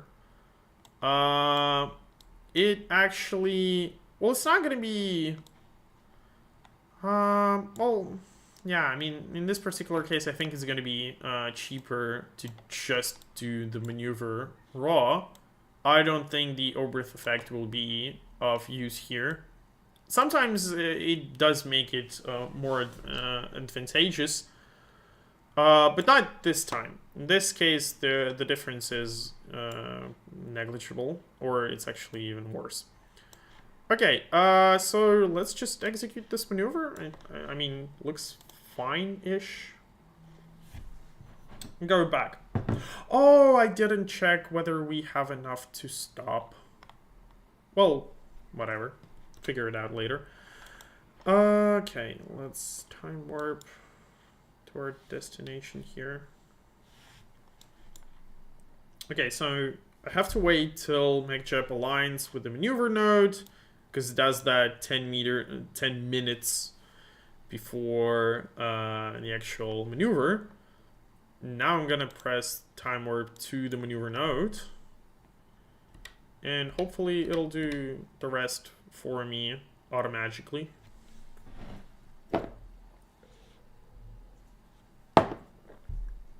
All right. So let's just time warp through the maneuver. It's not going to be particularly interesting. The spacecraft is small enough that we can time warp. Although it does buckle quite a bit under the thrust. Because the engine is actually very powerful. We have quite some serious thrust-to-weight ratio here. Alright, so that's the maneuver done. Now I can start thinking about aligning my orbit so that I can intersect Aurora and accidentally switch to it. Okay, yeah, whatever. Skill issue moment. Well, the Aurora is doing mighty fine. Let's go back. Let me switch through this thing. Actually, you know what? Since I've switched either way, I'm gonna go to tracking station. I'm gonna kill both of those derelicts, so that I don't forget that they are already something that I've visited. Okay, let's do the rest of the journey. So right now, the plan is to dock to the Aurora space... Wait, I switched to the wrong thing. God damn it. So yeah, right now the goal is to dock with the Aurora space station, transfer the crew over there. Then we'll probably, like, the 2 astronauts that we have to, like, save. They're technically already saved, but we have to bring them back to Kerbin. We'll put them in, like, some landing pod, get them down to surface, and use the space taxi itself to get the arms to the Typhon station so that we have enough electricity there. Sounds like a plan, because it is. Okay, let's set target Aurora, and let's see if we can put a small maneuver node here to align ourselves. Can I please, like, switch to Kerbin? Yeah, okay, thank you. Okay, let's select our maneuver node, and let's just try to bump it around a little bit, see if we can get an intercept going. Yeah, I think we can manage to make an intercept. What's going to be our relative velocity? Our relative speed is going to be 1 kilometer per second. That's cutting it close. That is, That is quite aggressive. Yeah, okay, so we can make an intercept at around 900 meters per second. I mean, it's kind of fine in the sense that we do have that fuel to perform that. It's just that, again, we're playing Kerbalism, engines do malfunction, and I always have that in the back of my head. But I am no coward, so, well, let's do this. Let's do this the fast way. Because actually, the biggest thing, at the end of the day, the biggest thing is just going through all of this fast enough so that I can keep the engagement on the stream high enough so that people actually stick around and watch it. Otherwise, this is all kind of for nothing. Okay, again, we're doing kind of boring parts right here, but it's necessary because A, we have to earn a bunch of money for the interesting missions because we're playing career mode, and that does make it, it has its own benefits of forcing me to make interesting designs and everything, but also it does mean that I have like a lot of grind that I have to go through. But with that out of the way, I think we can time warp the rest of our way till the intersection. And right here, I'm actually going to use the fine-tune closest approach to target again.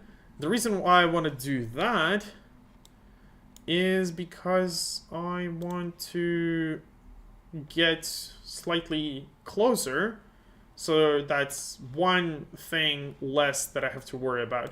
Also, there's a new button called RCS Burn, which means it'll perform this maneuver without using the engine, because it's small enough that we can just do it with RCS. That's precisely what I did. It has aligned our intersect to around 0.3 kilometers, 300 meters. By the way, previously I said that you should never ever set the closest approach distance to like 0 because there's a chance that you will just ram your target. The caveat to that is that if you are performing the maneuver very far away, then the change in velocity is going to be so minor that even though the MacJab will calculate how much it needs to perform the maneuver precisely, it might not actually do the maneuver itself. It might not execute it perfectly, and that way you will still have a little bit of an error. In those cases, you can set the closest approach distance to 0 so that you still land close enough. So in those particular cases, might be useful. But that's a very rare instance. Other than that, you should probably never do that. Okay, let's now carefully, very carefully, time warp towards our intersect point. By the way, if you're wondering what are these green lines, if you've never played KSP or something along those lines, these are connection arrows that just show me the networking and what's how the signal is being relayed across different satellites and whatnot. And with that out of the way, I think we can set our orientation to relative velocity minus. Down here, down low, yeah, you should be able to see it on the stream. I have my rough estimation of how long do I have to burn for. I have to burn for like 2.5 minutes to perform this maneuver. So let's just time warp till we're around 3 minutes out. And actually, yeah, we're already past that. So let's pop the maneuver. And I'm just gonna set it to burn. Normally, you can actually wait till you're slightly past the estimated length till the intercept. So like, if I have to burn for, let's say, 3 minutes, then I can start burning when I'm like 2 minutes away from the target, because as I'm going to be burning, I'm also going to be slowing down, so that changes things a little bit. In this particular case, I'm actually going to have to align it so that I actually intercept it correctly, because right now we're actually going past it, which is suboptimal. So I'm gonna have to try to align myself in a way that will reduce the intercept here. Okay, something along those lines. Because, again, as I'm slowing down, orbital mechanics, very complicated. I'm also changing the intercept points. And all of these orbits that it's showing right now, they obviously don't account for any type of acceleration. And so that is something that I will have to account for manually. Luckily, it's not too difficult to do that. You just kind of eyeball it for the most part. You can make minor corrections. And the way you determine where you want to correct for, like what direction, is you just try one. And if it doesn't work, try the other one.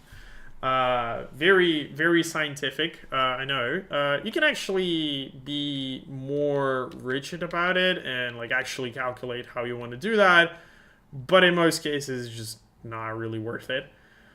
Okay, I'm going to time warp here a little bit, so that I'm ever so slightly closer, and try to slow down here. We're rapidly approaching the Aurora space station. Okay, LH2 almost depleted on space taxi. Yeah, we're gonna be using quite a lot of fuel here. Luckily, the thrust-to-weight ratio, we have like 0.67, which for an orbital vehicle is pretty nice in this particular case. And this just means that I will likely be able to stop very efficiently. I'm actually gonna have to lower the thrust here ever so slightly because I'm like decelerating too fast, just ever so slightly. Again, my goal is to just park near it, dock to it, and then do the whole fuel transfer, crew transfer, rebuilding, all of that. Okay, so we're actually approaching kind of fast. Okay, so we have the mega lag of loading the Aurora space station. Hopefully disintegrate right then and there, because it does that sometimes. And I actually think I'm gonna go past it because I didn't slow down fast enough. And this is like precisely what I was talking about, why you don't want to align yourself going like perfectly towards your target, because sometimes you might overestimate it and you might just like ram your space station or something along those lines, which is obviously suboptimal. And with that out of the way, I think we can make a small maneuver here to just put ourselves going towards the space station. And let's figure out how we are going to dock to it. So first of all, luckily for us, it didn't disintegrate or anything along those lines. We can set this to target. We can try... I want to dock to here. Actually don't have a port placed here. But that's going to be our target destination. And in this particular case, the space station is just way too big to try to like rotate it or anything. So what I'm going to do is I'm just going to close these solar panels so that I don't accidentally plow through them. And try to dock somewhere here. I'll have to like place the docking ports, but that's fine.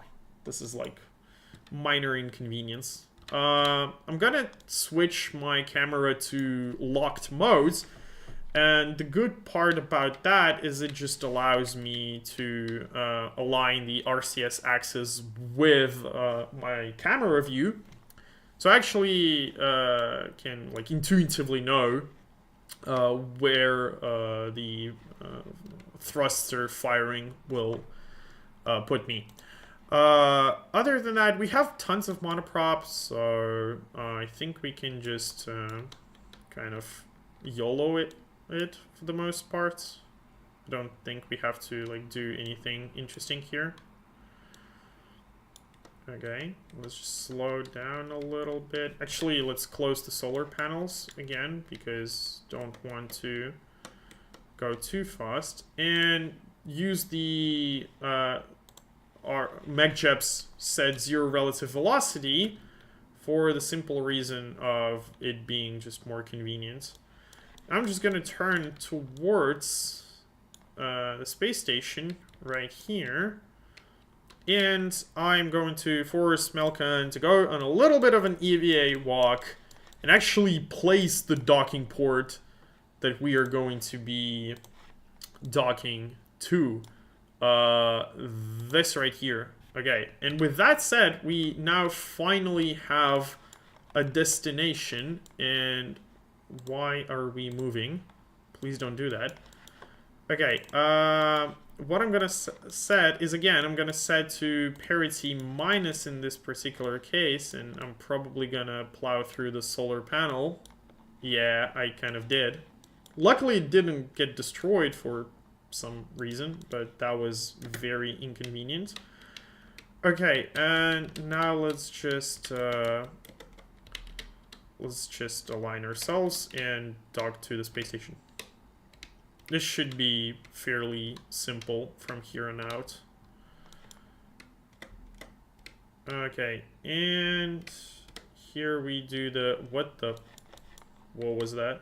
I don't know. But either way, we have successfully docked. And now let's do the whole crew okay, first of all, let me just pop a little quick save just in case. Let's do the whole fuel, crew, whatever transfer. So... on the Aurora space station, we have this little command pod thingy here that I normally use to like command the space station. Technically, we could use that as our return capsule because it does have parachutes. It's kind of like the emergency capsule. But before I'm going to be doing all of that, I want to refuel my little space taxi and get rid of this large part right here, primarily because it's just annoying to deal with, not something that I want to have attached to my space station because it's just big, annoying, and completely and utterly useless. Okay, so with that out of the way, I'm actually... I don't think I have enough monoprop there, so I'm going to sacrifice some of the monoprop from the space taxi because it does not need a whole lot. I'm going to transfer it there, and then I'm going to detach this entire thing. So let's just aim camera towards there.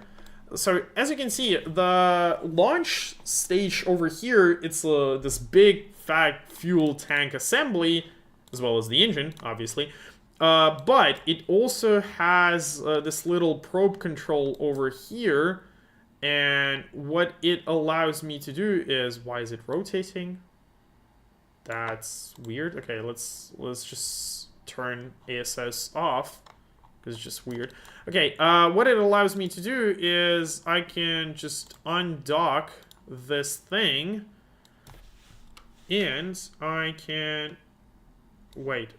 Oh, I'm still in the... I'm viewing the space station. Okay. So what I can do now is I can just get out of the way of my space station. I can align myself to face retrograde. And then I'm gonna use the leftover RCS that I have on here to bring myself from orbit. This is technically not required. I could just go to the space, like what is it called? The tracking station. I could go to this tracking station and I could just delete the spacecraft, but I think it's a little detail that we can like actually go and deorbit it. It's nice to not leave junk in the orbit. And so with that out of the way, let's just wait till our periapsis is below like, I think 30 kilometers is the cutoff where, even if it's time warping, it'll get destroyed for us. Even if we're not focused on the vehicle, because otherwise you can kind of unload the craft, switch to something else, and it'll still survive. Even if it would go through the atmosphere, it'll go as if it's going through space. Okay, so we have successfully spent all of our fuel, and now I'm gonna switch back to Space Taxi. That right there will figure itself out. We don't have to worry about it anymore. And now we can think what the is going on with our space station. So first of all, I definitely want to shut that engine down before I accidentally deorbit myself or something along those lines. Then I'm going to set control from here. I'm going to turn RCS off, and I'm going to align the space station towards prograde so that it's just kind of aligned in space. This is not something that I need to do, but is something that I want to perform either way. And look at just how much it's curving. Oh my god. It's so bad. Oh my god.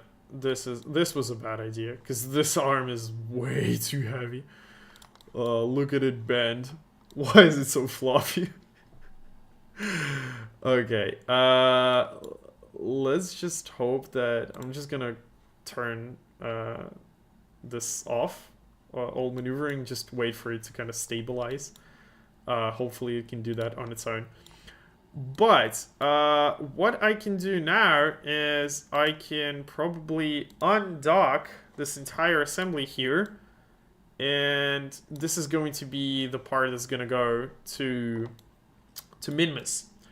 And in order to bring it all the way to Minmus, we are going to be using our Space Taxi. So we obviously have to refuel it and give it everything that we have.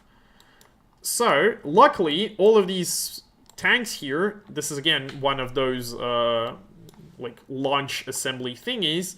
I'm using it as just a fuel storage thing. I can just fill up my Space Taxi, and then I'm going to be using that to get the arms to the Typhoon Station around Minmus. Very nice. Actually, now that I think about it, I should probably transfer more fuel towards the center of the space station, just so that it's like more stable. Let's do that. I'm just gonna go quickly transfer the fuel so that is just closer to the center of the space station. Because the center of mass preferably should be somewhere around this command pod right here. Because that's the control module for the space station. And with that out of the way, what I can do now is I can detach this little boy. Okay, so make primary docking node on dock. Okay, off it goes.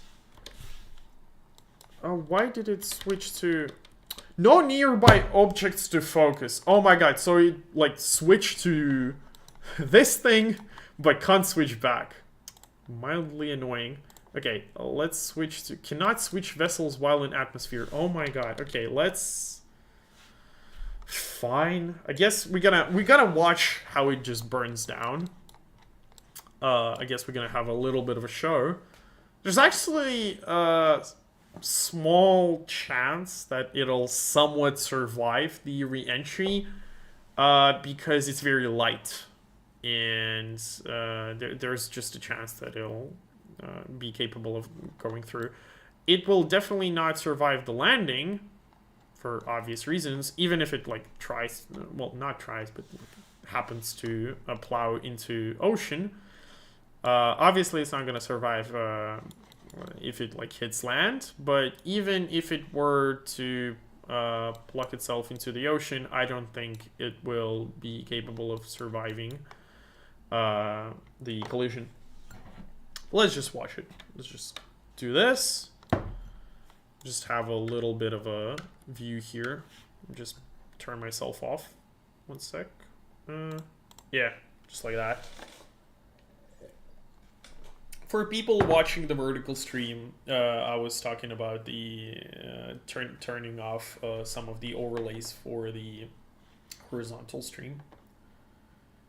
And okay, as you can see, the fuel tanks got destroyed because they're very lightweight, and now the thing will just crash onto Kerbin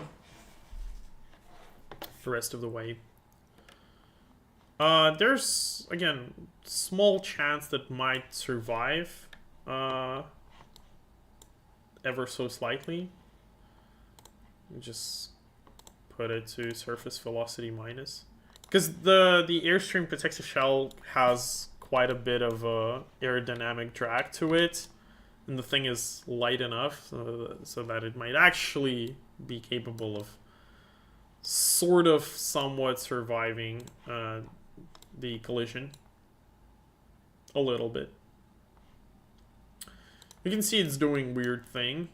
I've like turned ASS off and it's just like flapping about. I don't know what's going on here. Okay, let me turn myself back on. And down it crashes. And as you can see, the probe core itself magically survived somehow. It's like rugged enough. So we can actually press the magical recover vessel button and get some of our funds back. I don't think we're gonna be collecting all that much, but money's money. How much did we get? We get 3,000 funds. Well, that was useless. Useless in the sense that the primary constraint for getting money is just time. So that was just a waste of time, because I got very little money for a lot of screen time. Okay, so first things first. Why the hell is Aurora marked as not a space station, but some space taxi thing, whatever? Command. Rename vessel. This vessel is a station, and it's called Aurora. Please, don't change that. Okay, with that out of the way, I think we can set some RCS fuel for our space taxi. Just transfer some of it there. Because we're gonna go to Minmus, and I figure we might want to refuel the Typhoon station there.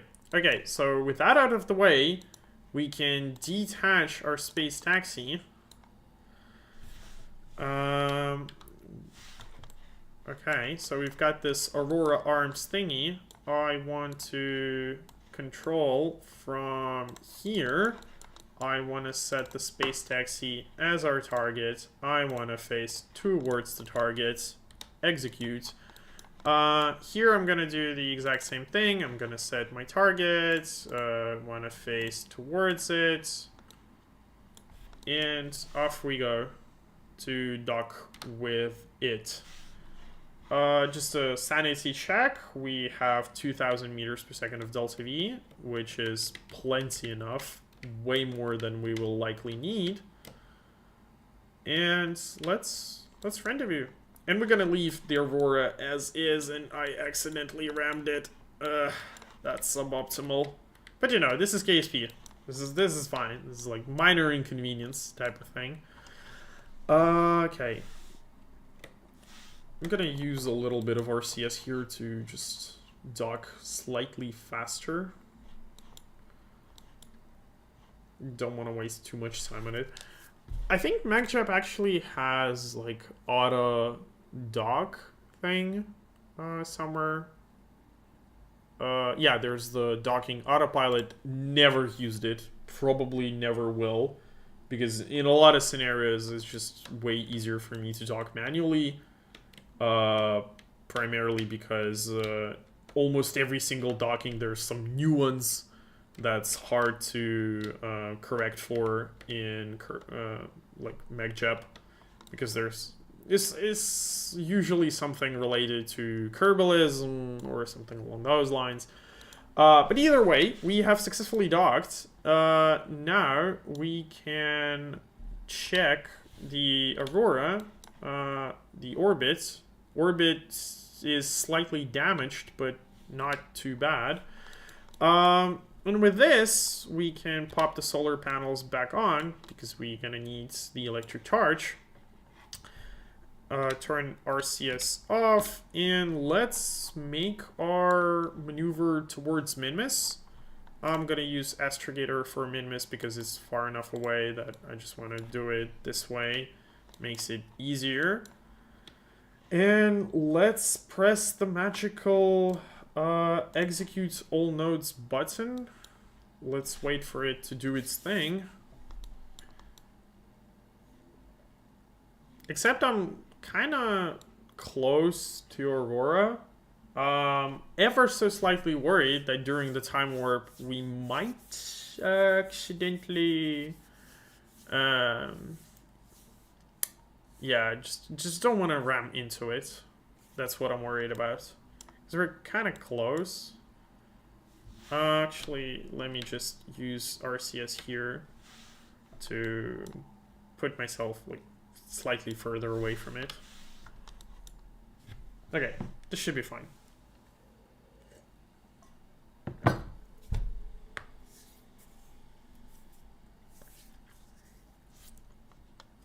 Okay, so with that out of the way, let's time warp to the maneuver node. And Aurora battery is almost empty. Squeezing the last bit of... Oh, I forgot to turn the solar panels back on. Oopsie daisy.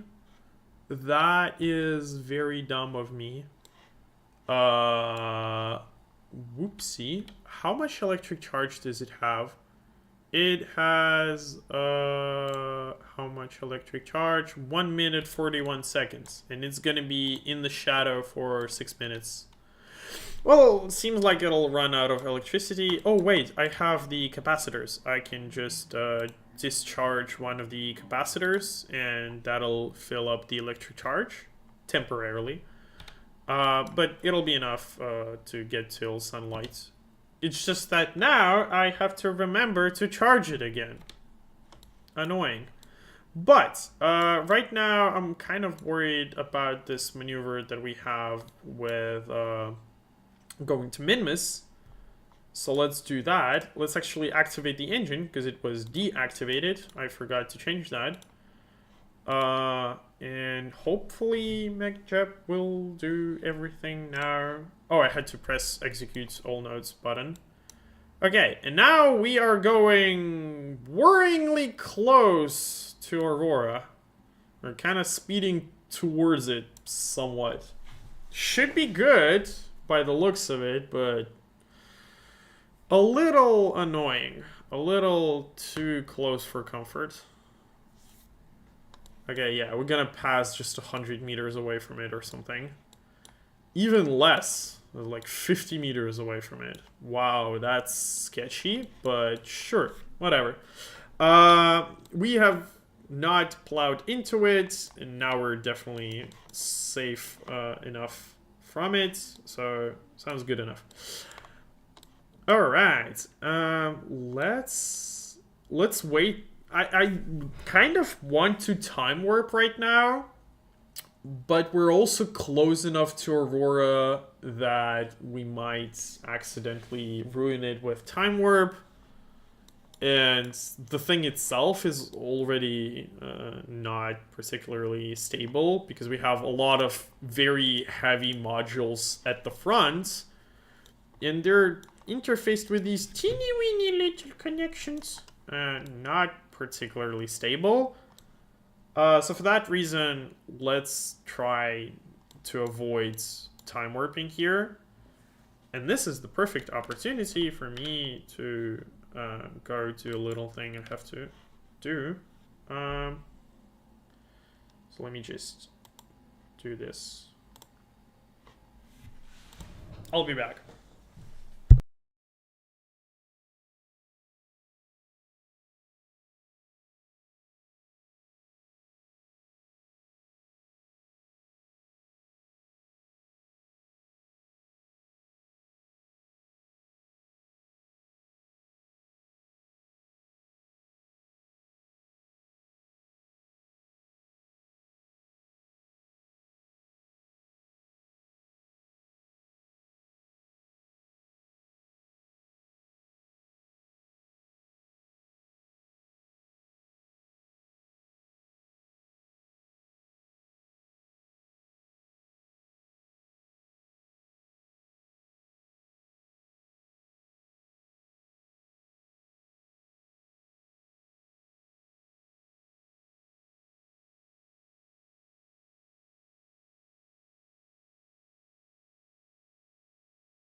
Okay, and we are back.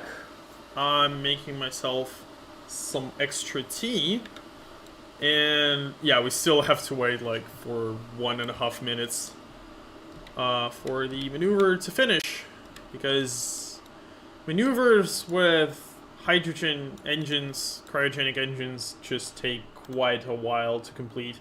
Because we have like 0.29 thrust to weight ratio. Okay, so there's a problem with the Aurora for some reason showing that it ran out of electricity. But no, it seems to be fine. Okay, showing that it's fine. What is the +3 other electricity? What even is that? I mean, I get if it was draining electricity, but what is it gaining? That's weird. Okay, it's up. Oh, it was probably the capacitor just finishing, running or something. I don't know. Doesn't matter. Whatever. We have completed our maneuver, so it would not see. Wait, why did it stop?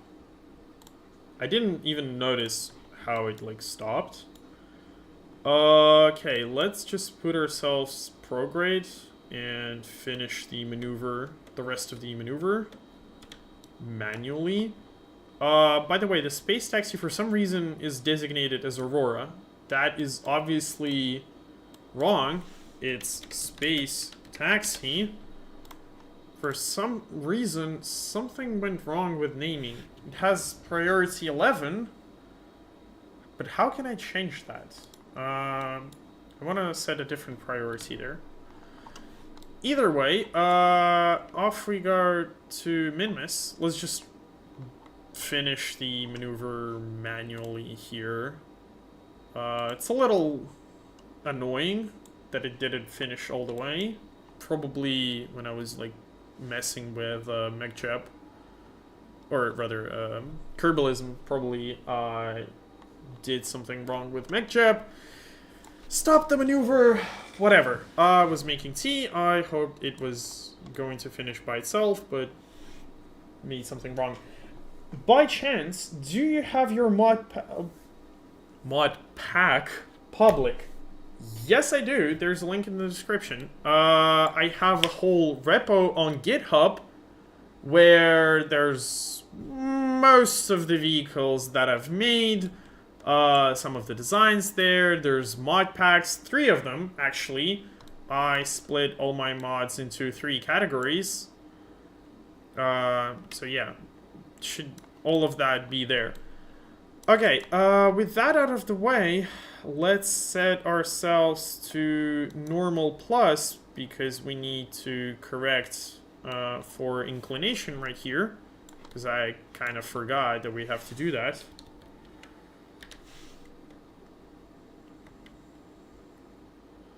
Okay, again, this all seems to be very imperfect here. Very imperfect launch. But this is like the name of the game for this stream. I mean, this is like, we're doing everything so sketchy. Haven't played in so long. Just no clue what I'm doing. But okay, we seem to be aligning our orbits. I'm just gonna wait a little bit more, burn ever so slightly more. Gonna use a little bit of time warp here, because this is taking way too long. I want to get this done. Okay, and so we seem to have aligned our orbit close enough. Now, what I'm going to do is I'm going to face prograde, and I'm going to create a teeny weeny little maneuver node here, and try to get into orbit around Minmus. Something along those lines. Okay, it seems that we need just 6 meters of acceleration to perform all of that. And 6 meters of acceleration is small enough that we can probably do it with RCS, especially since we have filled up some of the monoprop. So let's just do it the good old-fashioned RCS way, especially since the module here that we're carrying, it has lots of RCS thrusters on it, so it'll actually be even faster. Okay, let's switch to Minmus. Now, the problem is that I need to make sure that I'm going to be going in the correct direction, same as the Typhoon Station. So, how do I even do that? Okay, I'm trying to, like, align my orbits a little bit, but it's not particularly... Okay, this is weird. I want to raise it just ever so slightly. Come on. Come on. It doesn't want to cooperate with me whatsoever. Okay, yeah. Where's our ascending nodes? Because we have to do it there. What if I make another maneuver here and try to edit it that way? Can I focus on Minmus? Please. Can I focus on Minmus? Yes, no, maybe. Okay, we're gonna use the tap method. Okay, focus on Minmus. And now, what I want to do is I want to change my inclination a little bit to try to change the periapsis to be in line with the orbit of Typhoon.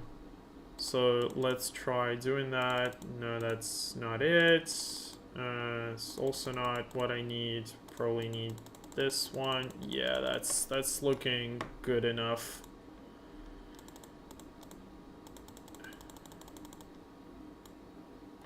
Okay, that's looking good. We have kind of aligned it, sort of.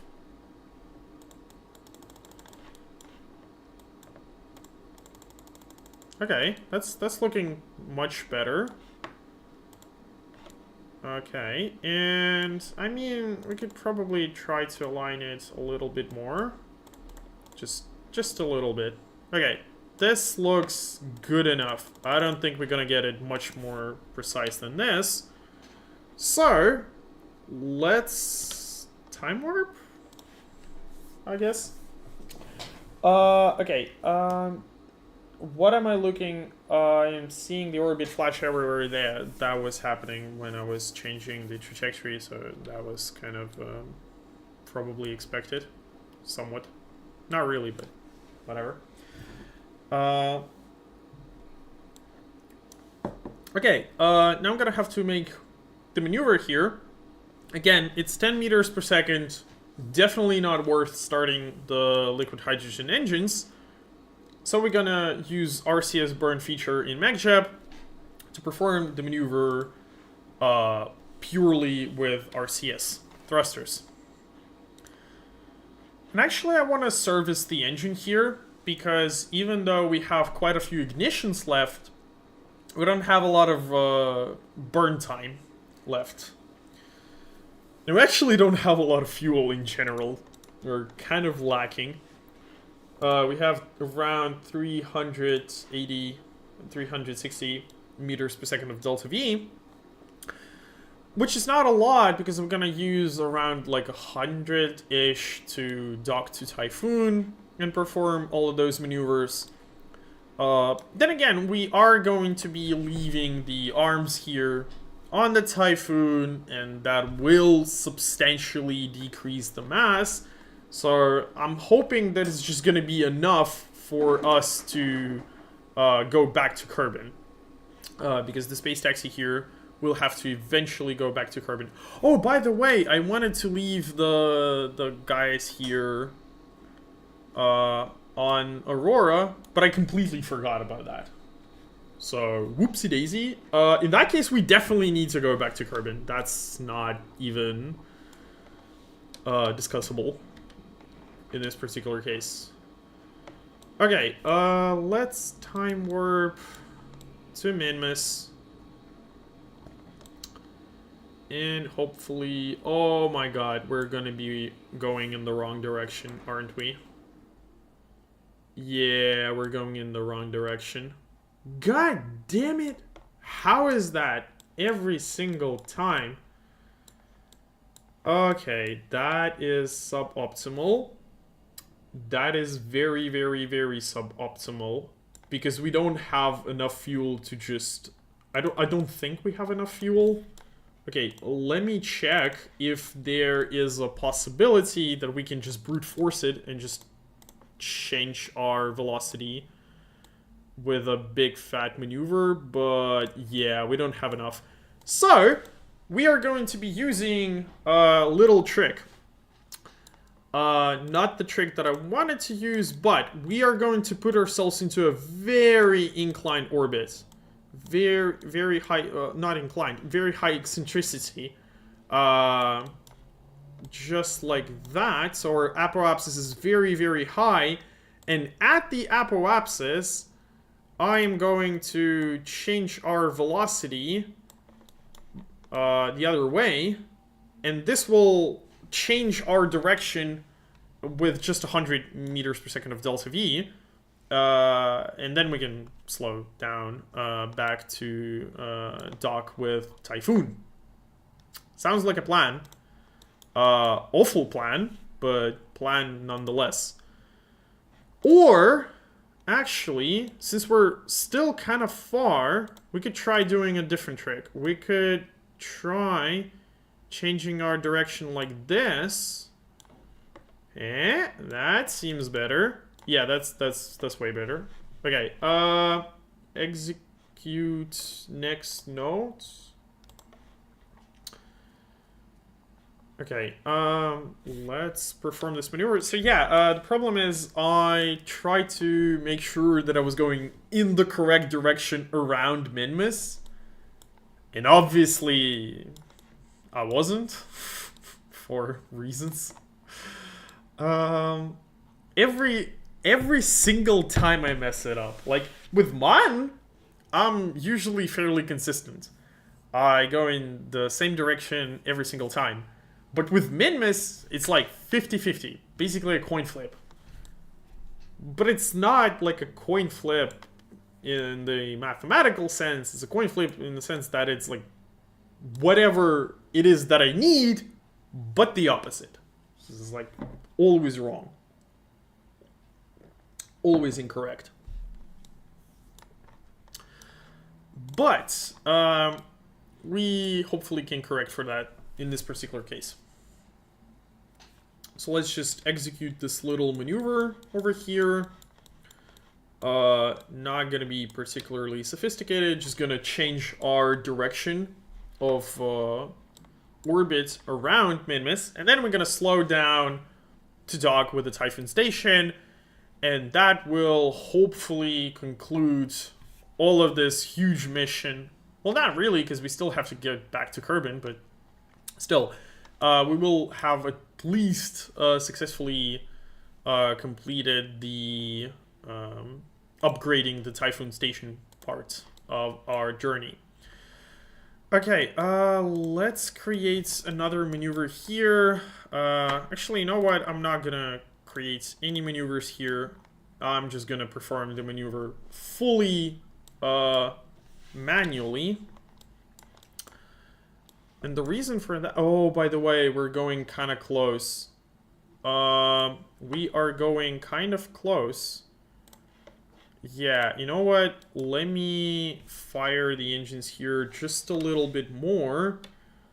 Because I'm worried that we might ram into Minmus. And that's definitely not something I want to do. Because Minmus has some pretty high mountains. Okay, so... what I am going to do is I'm gonna time warp to our periapsis.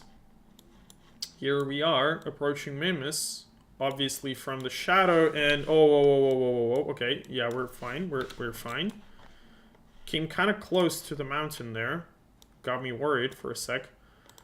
Okay, so let's put ourselves into retrograde, fire up the engine, put ourselves into a more favorable orbit, and in general, try to rendezvous with Typhoon.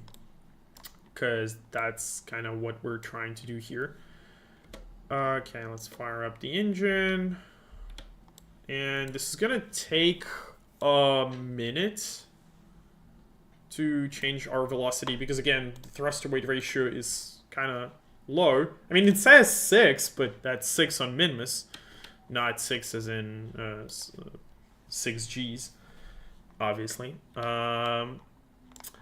Yeah, we're already running low on fuel. We got the low fuel alert, so that is suboptimal.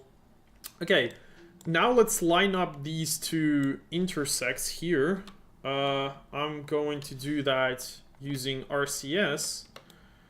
I'm just gonna align it somewhat. Okay, good enough.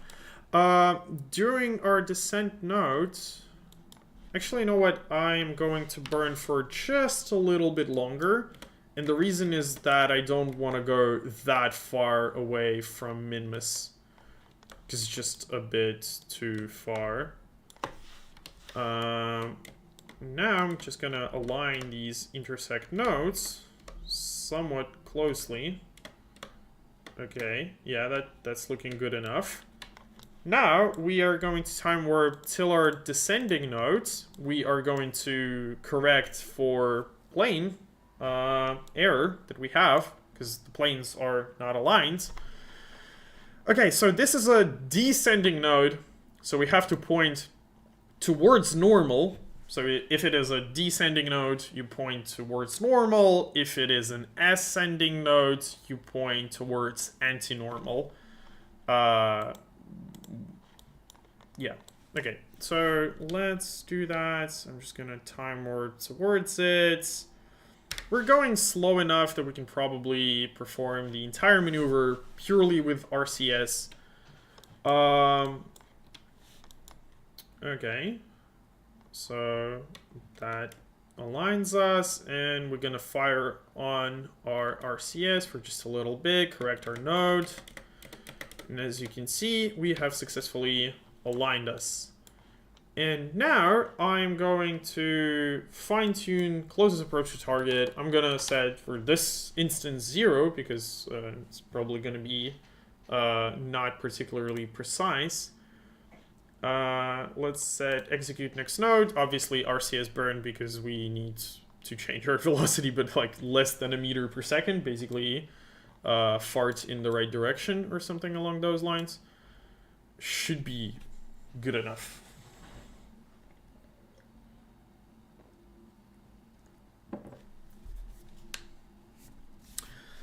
Okay.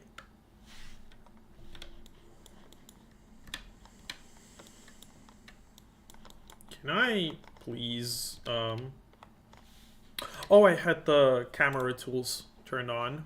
Oopsie daisy. Actually, I can do some interesting visuals here. One sec. Yeah, we can do some along these lines. Yeah. No. Nah, too far away. Too far away. Do we have like some interesting camera path that I can use? Yeah, there we go. Nice. With some camera action going on here. Okay, with that out of the way, little camera intro, let's actually perform the maneuver here. What I really don't understand is if MedChap is set to make the burn with RCS, why does it bother aligning itself in like the prograde direction? Because if it's using RCS, that means it can kind of go anywhere. So why align it? I guess they just didn't want to bother setting a separate mode for that. Okay, so we have fine-tuned our intersect somewhat. It's still very imprecise, but this is fine. Still gonna have to make a lot of corrections, essentially, to make all of this work. That is inevitable. It is your destiny. Please use a keyframe frequency of 4 seconds or less. Currently, keyframes are not being sent often enough. Oh my god, what is wrong? It used to work fine. Why does it have to be so complicated? Okay. Alright, we have our intersect right there. We're gonna be using the second intersect here. And let's set ourselves target relative velocity minus. Gonna slow ourselves down here. Dock to the Typhon station. And that would be a mission success. For the most part. Okay, let's time warp just a little bit more. Just a little bit more. Okay, too much. Wait, why is it showing the engine on the Typhoon running? Is it, like, actually running? Yes, it is, for some reason. That was weird. Why was the engine on Typhoon running? It should not be doing that. That is very weird. Did I, like, actually switch from Typhoon just leaving the engine running? I was like, you know, just have some fun. Okay, that was weird. Fine, let's set our velocity to 0 relative velocity. Why is it... What is going on? Why is it like... I said 0 relative velocity. Okay, very weird. Something is clearly wrong. But with that out of the way, we have somewhat figured it out. Let's point towards the docking ports and let's try to actually dock the arm thingies. Okay, so we're gonna be docking them to these things here. Actually, I'm not sure. Should we dock them? Yeah, let's go here. Okay, control from here. Select that docking port. Point towards the target.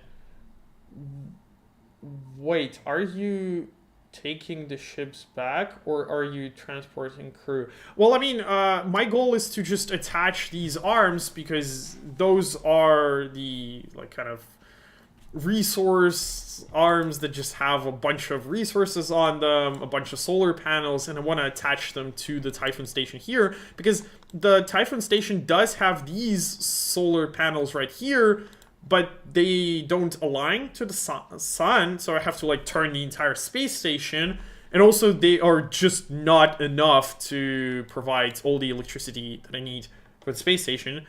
So the goal here is to solve that problem by attaching these two modules, big fat modules, that will be providing all of the electrical / resource needs for the Typhoon station. Okay, with that out of the way, let's do the docking. How much fuel do we have? We have... Ooh, we don't have a lot of monoprop left. We have around 13.4 units, which is not a lot for such a big vehicle. Yeah, this is, like, not a lot of monoprop left. We actually, like, some of the monoprop tanks are just straight up empty. We do have another space taxi docked to the Typhoon, and it probably has some RCS fuel in it. Maybe, probably, I don't know. I guess... it will all be fine. Yeah, that's the attitude. Like, it'll be fine. What could possibly go wrong? Like, it'll be fine. We're at 12.8. I'm just gonna be watching the counter go down. Tell me we have monoprop here. Okay, yeah, we do have monoprop, so it's not as big of an issue as I was afraid it might be. I'm just gonna transfer a little bit of monoprop to here, and a little bit of monoprop to this little drone here. Okay, so we have successfully docked one arm, but that's half of the adventure, because now I'm going to set kill rotation. I'm gonna wait till it kind of stabilizes. Now I'm going to perform the following operation. I'm going to close all of the solar panels because safety. I'm going to undock this little thing over here. I'm going to set control from here. Set the other arm as my target. Point myself towards the target, so I'm just going to turn the space station. And here, I'm going to set that as my target, point towards it, and dock to it. And this will attach the other arm that I have over here to the space station. Alright. So, that would kind of conclude the construction parts of this journey over here. Okay. That's suboptimal. Okay. It has successfully docked. That was, weird. But okay, we have docked, so that's the important part. Now I'm just gonna undock this again. More undocking, more orbital construction in progress. Control from here. I'm going to select that as my port, set to target plus, same thing here. Gonna align to that, target plus, please turn. Now just wait till it all shuffles around, stabilizes, and we dock the actual, by the way, shut off the engine, because I've already activated accidentally once. Don't want to do that anymore. Oh, you're building a space station? Yeah, sort of. It's like part of the experience. Now I want to dock this little drone that I have here to the space station. Just want to leave it there. And then I'm going to probably figure out what to do with the crew and everything. Alright, so we dock that. We have successfully docked that. Oh, wait a second. Yeah, I mean, I've kind of docked it, but I docked it incorrectly because these solar panels, I think, if I try to extend them, they will... they're kind of fine. Okay, this is sort of fine. Yeah, this is kind of close. Oh, it's like already in the tank. Yeah, sure, whatever. KSP. This is like typical KSP shenanigans. So, let's figure out what is it that we have with our crew. Because we have... You can't actually see the bottom row because of the camera. So we have quite a bit of crew over there. And what I want to realize is what I'm going to do with all of this crew. Because I probably don't need all of it on the space station. So I want to get some of the people back. And to do that, I... obviously want to shut this engine down because no engine should be online. So, this space taxi... I'm such an idiot. I was like pointing with my hand. God damn it. Okay, that's like peak intellectual capability there. I have a bachelor's degree in computer science. I'm not that stupid, but... Okay. This... space taxi here will be the one that's gonna go all the way back to Kerbin. So I'm going to take as many people as I can and get them the hell out of the space station. But unfortunately I don't have they can't traverse the space station inside, because these docking modules are not actually attached to any crew gateways. So we're gonna have to EVA. And in order to do that correctly, what I'm going to do is I'm going to say transfer crew. I'm gonna transfer the crew from this little module over here. Okay. Says that it's full. Is this really full? We have just like 2 guys over there. That's like weird. I think I should have some like connecting living space thing here, so I can kind of see what I have here. It's weird. Okay, so I have this connecting living space. Yeah, I have living space here. Crew capacity is just 4. Oh, I didn't realize that it only has 4 members available. Well, that's something. Okay, definitely have 2 engineers over there, have a scientist that I saved, and let's take Valentina as the pilot and get her back home. Primarily because she is the one with most radiation here, because she has been cooking for quite some time. Okay, let's get her back. Let's get her to the space taxi.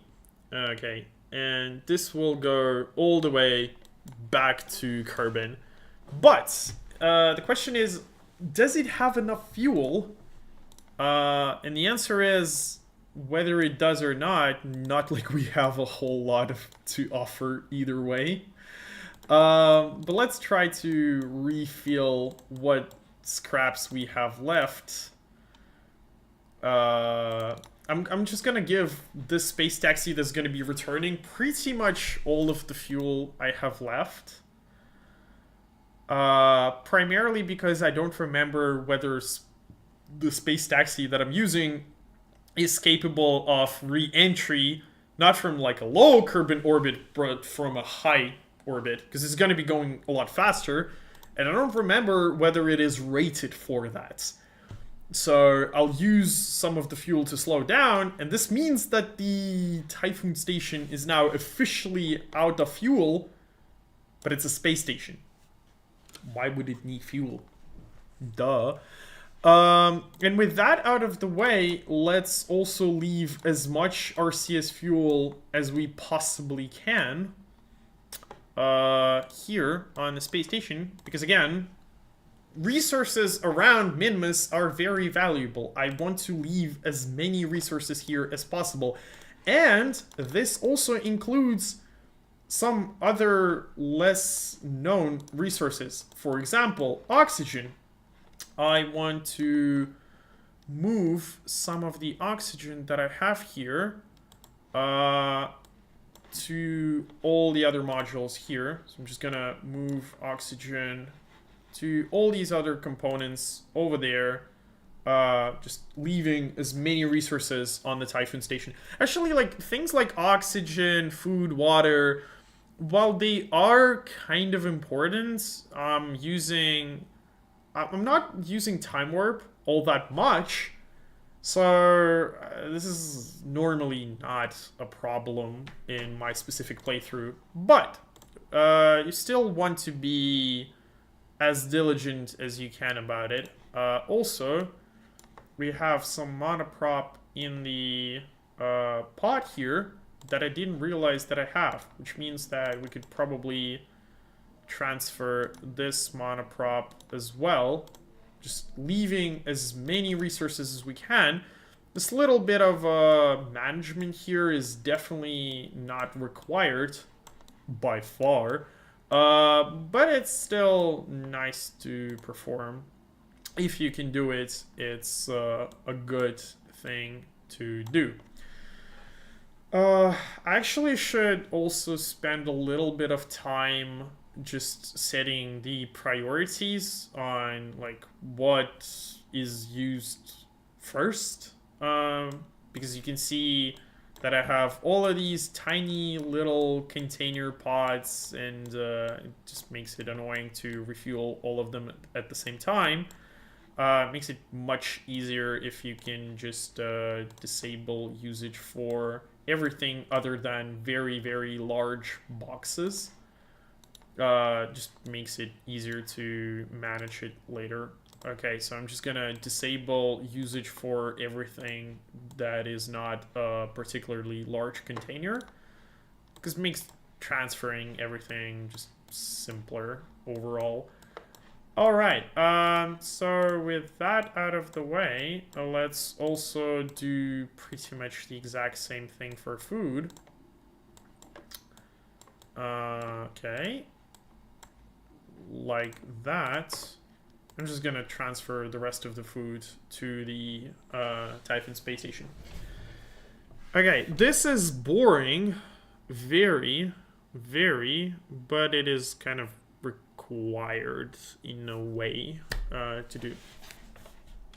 Not really, we could skip this, but I want to be diligent where I can. Because, you know, I'm trying to be competent. I'm trying to be very, very competent. Obviously failing to do so drastically, but whatever. Okay, let's disable usage on all of this. Let's transfer nitrogen. Nitrogen is actually very important because you often use a lot of it. Because every single EVA walk that you're performing, you are losing some of the atmosphere. So you have to repressurize all of the modules, and that uses some of the nitrogen that you have to bring back to orbit. And with that out of the way, let's undock the space taxi. Danger! There is no more liquid hydrogen on Typhoon. Yeah, no, there's no fuel. That was kind of the point. Okay, and we don't have a lot of monoprop here, so gotta be careful about that. Let's not forget to turn all of the solar panels back on. Let's set the control point from here. Let's point it to prograde. Not really a reason to do so, but I just like the space station being kind of aligned. Even though space has no up or down or anything, I still believe it to be nice if everything is sort of aligned. Okay, and now we can also pop up the solar panels on this thing, and we can plan our route back to home. Okay, so what I'm going to do now is I'm going to use what limited RCS I have to... Wait a second. Just gonna align myself towards orbit, prograde. I just want to put myself in front of the Typhoon station, prograde-wise, just so that when I'm going to be burning, I'm not going to ram into it, because that's not fun when that happens. Okay, so that kind of used pretty much all of our monoprop that we had. But now I'm just going to be confident I'm not going to accidentally ram into it. And now we are going to set our maneuver nodes to go all the way back to Kerbin. Yeah, that's way too much. We don't need that. I actually realized that we have quite a bit of fuel left over. Probably could have maybe done less fuel transfer. Left some for Typhoon, but I was not sure and I didn't want to risk it. At the end of the day, we have absolute loads of fuel on the Aurora, so if I ever have to put fuel back to Minmus, I can just take some fuel from there and transfer it. It's not that big of an issue. Alright, the problem is, like, to transfer fuel to Minmus, you need to use fuel. that you're also carrying to Minmus. With that out of the way, let's just time warp towards the node, and because of orbital mechanics, you can see that the Typhoon is now actually back in front of us, but it's also lower, so that's not going to be an issue of collision. Alright, set towards prograde. I'm just going to set it to node. I'm going to use my... actually not going to use MagChup for this one, because don't feel like it. That's pretty much all there is to it. Okay, let's just point ourselves prograde, and we'll execute the maneuver manually. Let's activate the engine, which is having a bit of a frenzy there. And off we go back home. So again, the goal is to go all the way back to Kerbin and try to land there. And that should kind of conclude this little episode. I might actually just stop there. Not sure, because I'm not sure what else I can do. Okay, and just want to bring my periapsis all the way down to, yep, around 30 kilometers. And with that out of the way, let's just make a little quick save, because I feel the Kraken might be lurking around. Don't know why, but I have a feeling. Look at Minmus, just absolutely beautiful. The guys working on Parallax Continued, the second version of Parallax, which brings all these beautiful planets, and guys working on Scatterer did an absolutely fantastic job with visuals. I absolutely love them. Very, very cool. Okay, so now let's just wait till we get into orbit around Kerbin. Let's time warp closer. Warning, furthest Kerbin is thirsty. Wait, we should have water here. We should have water. This is gonna be wildly annoying if I transferred all of the resources and didn't leave any water. But that should not be possible. There should be water here.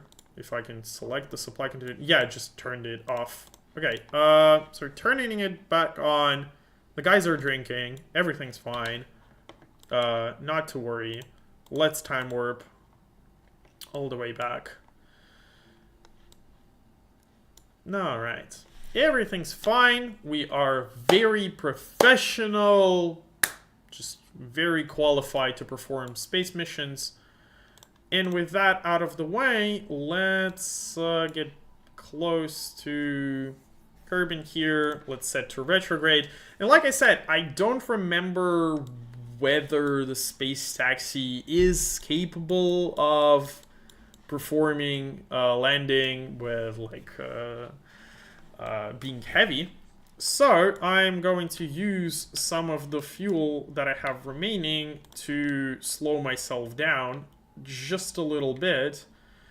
I'm actually going to be burning slightly prograde, yes, but also up, away from Kerbin in order to raise my apoapsis just a little bit.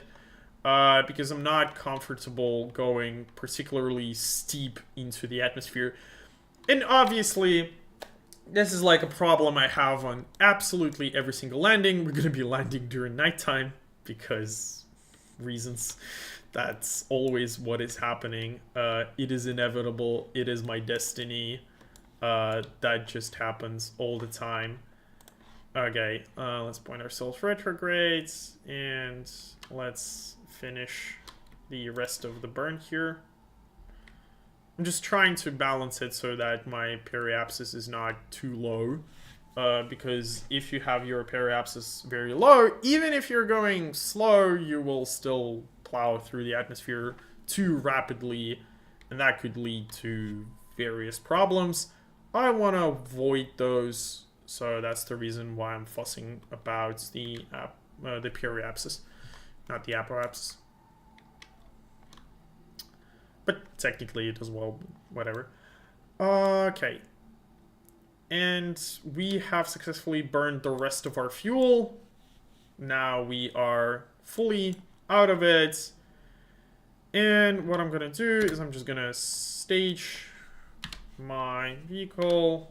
Why did it not stage? Okay, it has staged successfully.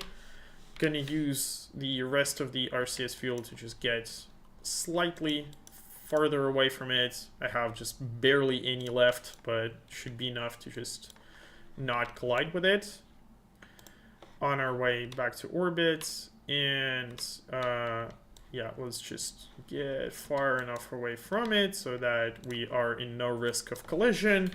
And let's time warp till re-entry.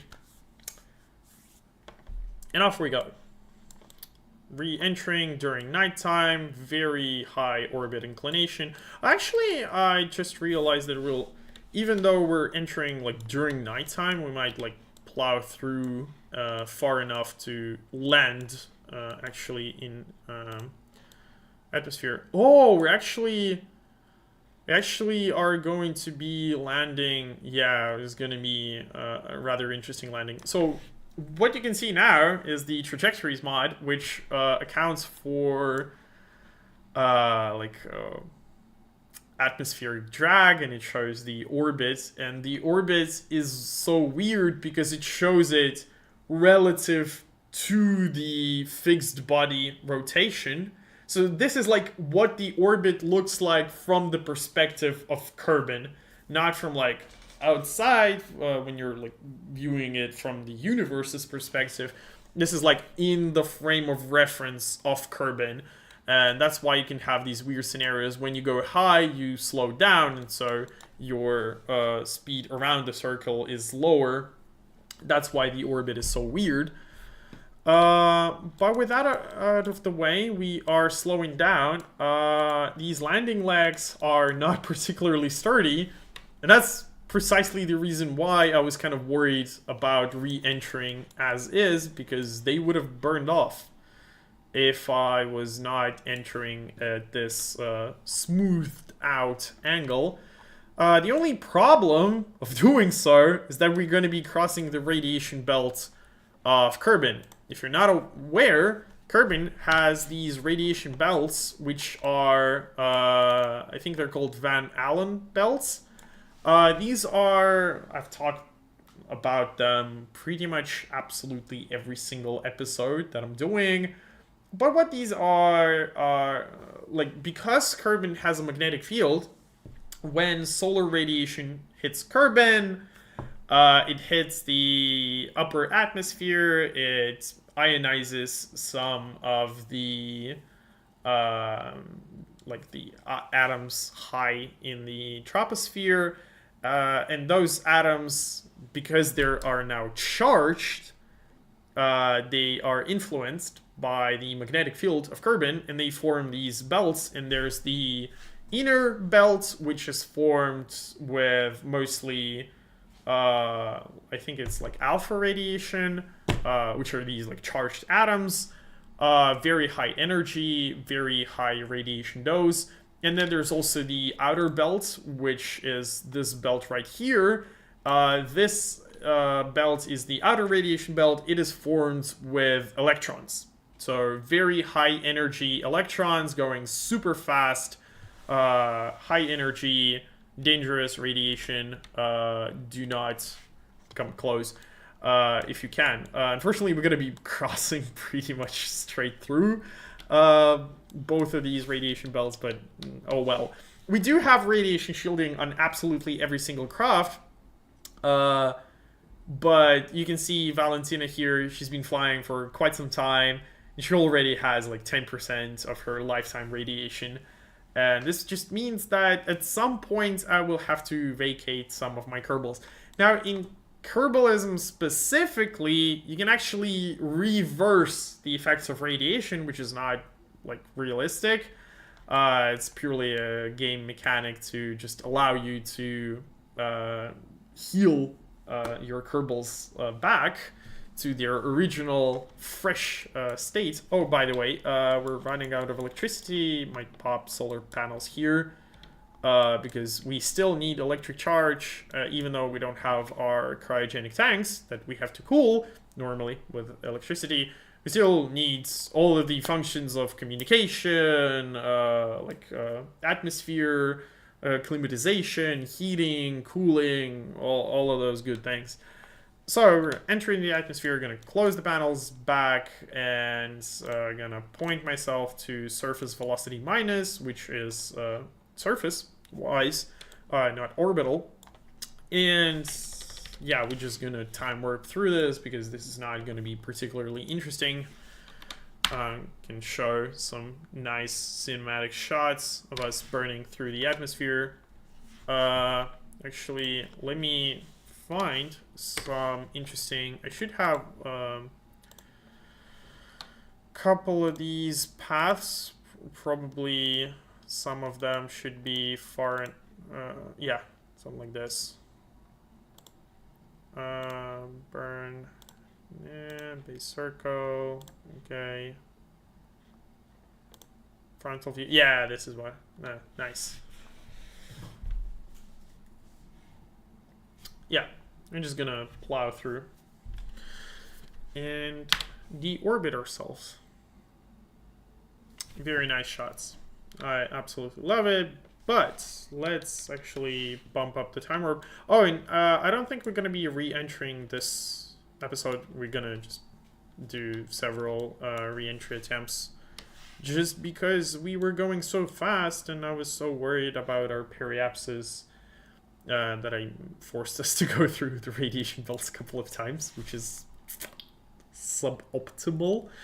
You want to cross them as few times as possible, but oh well. Okay, let's time warp all the way back to another re-entry. Close the solar panels, time warp, all the good stuff. Let's get this over with, because we are spending way too much time on re-entry. This is not the interesting parts of the playthrough, but I hope that my commentary makes it bearable. Although this is like a live stream, so you probably have this open in your background. Just not particularly engaging stuff, but the mods that make the visuals nice, the somewhat boring commentary should make it a little bit more tolerable. Jesus Christ. I'm sorry, English is not my first language. So, oh my god, we're gonna have another reorder. Jesus Christ. Oh my god. Okay. Guess we are going for another loop. I thought we're gonna be done with just a couple, but it seems like no. We just keep on. It keeps on going and going. Okay. Let's time warp here. Crossing radiation belts, exposed to extreme radiation, all the good things. Makes everyone happy. By the way, let's stage the parachutes because they will deploy automatically. Because I have had theoretically scenarios where I just forgot to pop the parachutes and crashed. But that's obviously just purely hypothetical. We never crash on this channel. Just never happened. Never will, obviously. We are too skilled to crash. We don't do that here. But with that out of the way, I think we can just time warp the rest of our way to landing. And I think we're not going to be landing on this approach either. We're going to make just a little bit more. Actually, you know what? This is getting way too boring. I'm just going to pop time warp times 12. Which is not something you want to do for large ships. But this is a fairly small ship, so I think we can allow ourselves to time warp a little bit more aggressively than usual. And hopefully it'll be fine. Hopefully the Kraken is not going to jump us. Alright. And off we go. Back to landing. Still gonna land during nighttime. But we're actually gonna be landing fairly close to KC, which is nice. I mean, we could have used the propellant that we had to land slightly closer to KC. That way we can recoup more of our launch costs, which is good, theoretically, but not necessarily required.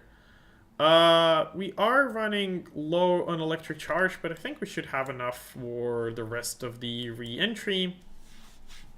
Let's use the standard physics warp, and let's warp the rest of the way down till the surface, and it flipped. That's partly the reason why I don't like using high physics warp, is that the craft might flip. And the problem with Space Taxi is that it really likes flipping around and then flopping around, which is suboptimal. But I think we have enough electric charge that we can slow ourselves down. And there we go, the drogue chutes deploy. And from here on out, it's GG for the most part. One little thing that I want to do is I want to save the game here because I want to time warp through the landing. But the problem is, like, when you're time warping when the parachutes are enabled, there's a chance that something might go terribly wrong and you might meet the Kraken. I'm gonna set parachutes to deploy at lower heights, so that we don't wait too much for the landing. Okay, and everything has successfully deployed. I have no clue whether we are landing on water or land, because nights in KSP are pitch black. Let's pop landing legs just in case. But I think we're landing on water because the meters for grounds and water level are the same. Coming in a little hot at 7 meters per second, but we have landing legs, so that's fine. And with that out of the way, we have successfully recovered. So probably, if I did everything correctly, we should get the money for both the contracts for saving the guys near Mun. And now we have 335,000 bucks. There's just one problem. That's pretty much exactly what we had during our launch, and we also did not. I completely forgot about this contract about science data from space around Mun. So there's that. We also have rotate the crew of Space Bus. We had to bring some people back to KC. And these are the guys in the Space Taxi that is around Mun, I think, these two. So we'll have to do it sometime later. But right now we have completed some of the contracts. We have some more slots because we have a limited of number. Oh no, we actually have full facility level 3, so we can accept as many contracts as we want. Look, what we could do theoretically is we could just select all of these contracts and actually try to complete all of them. That's definitely something we could do, mostly because we'll just get some money from advances that'll help us with funding some of the more interesting missions. But okay, let's think a little bit strategically. What do we want to do? So in terms of the science nodes, I really want to upgrade this node right here because A, it'll give me large solar panels so I can stop doing those weird designs. And B, it'll give me very powerful, high-speed, good performance, cool antennas. But strictly speaking, it's not like vital. Another thing we could do is nuclear propulsion, but nuclear propulsion is not necessarily a good thing because it creates radiation when it's working. So in Kerbalism, there is a drawback to using it, and liquid hydrogen that we have is fine for our current use cases. What we could also do is buy some of these like construction, composites. These are kind of utility things. I don't think we actually like strictly need those. Do we have any scientific here? Not really. Not really. Heat management, not something that we need. Recycling, that's nice, but definitely not particularly required. Hydroponics is... growing food in space is tempting, but like I've showed you, most of our space stations right now have resources for years. So while growing food is useful for colonies, we're not really doing that for now. We could upgrade advanced landing because that's gonna give us, first of all, it'll give us the Alcor pod, which is a very, very high quality mod, which is a very good pod. But it'll also give us like stake to crew experiments for more science and this. But honestly, I don't think there's like anything that we desperately need right now. What we could do is we could just try to collect more science so that we can research this, which is very cool because we could start using cryogenic pods, which is nice for interplanetary travel because you can just freeze Kerbals and they're not going to be using any food, water, or oxygen. And that means the overall size of the spaceship is significantly lowered. They're not going to be accumulating stress as well, which is also a thing in Kerbalism. But yeah, in order to do that, we would need to upgrade the R&D center, which requires an absolutely astounding 3 million, which is like 10 times what we have now, funds. So I guess we kind of have to, we either have to like accept some weird contract that'll give us copious amounts of money, or we have to do just a bazillion small contracts. Theoretically, we could launch some probes towards outer planets. And because you get that like achievement thing once you have like crossed a particular destination, we could get some money that way. But genuinely, I think that we should focus on Eve exploration for now.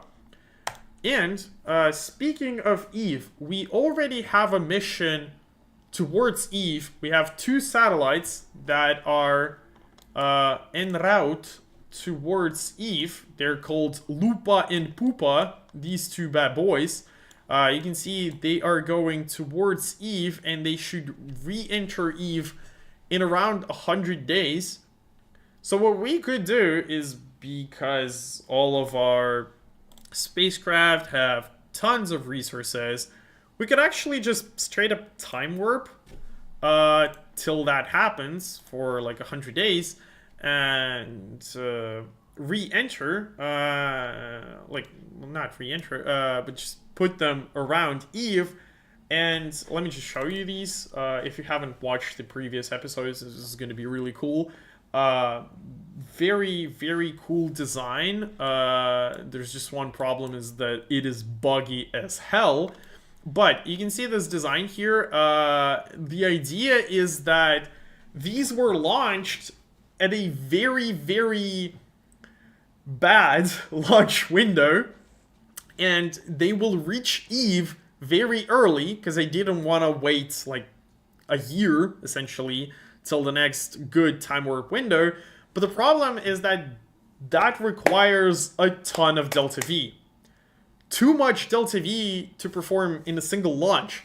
So instead of just stacking all of the delta V in the world, I decided to do something actually interesting and design the spacecraft in a way that it has these extendable heat shields and antennas that can fold, so it will actually aerobrake into orbit around Eve, saving us most of the fuel costs. It still has quite a bit of delta V, because if you know, in my video about KSP lore, I had this very funny moment when I was talking about Eve's atmosphere, that when you are re-entering the atmosphere of Eve, if you miscalculated ever so slightly, you will absolutely brick yourself into it, because it's very rapidly, the pressure rises very rapidly, and what tends to happen is if you go just like ever so slightly higher,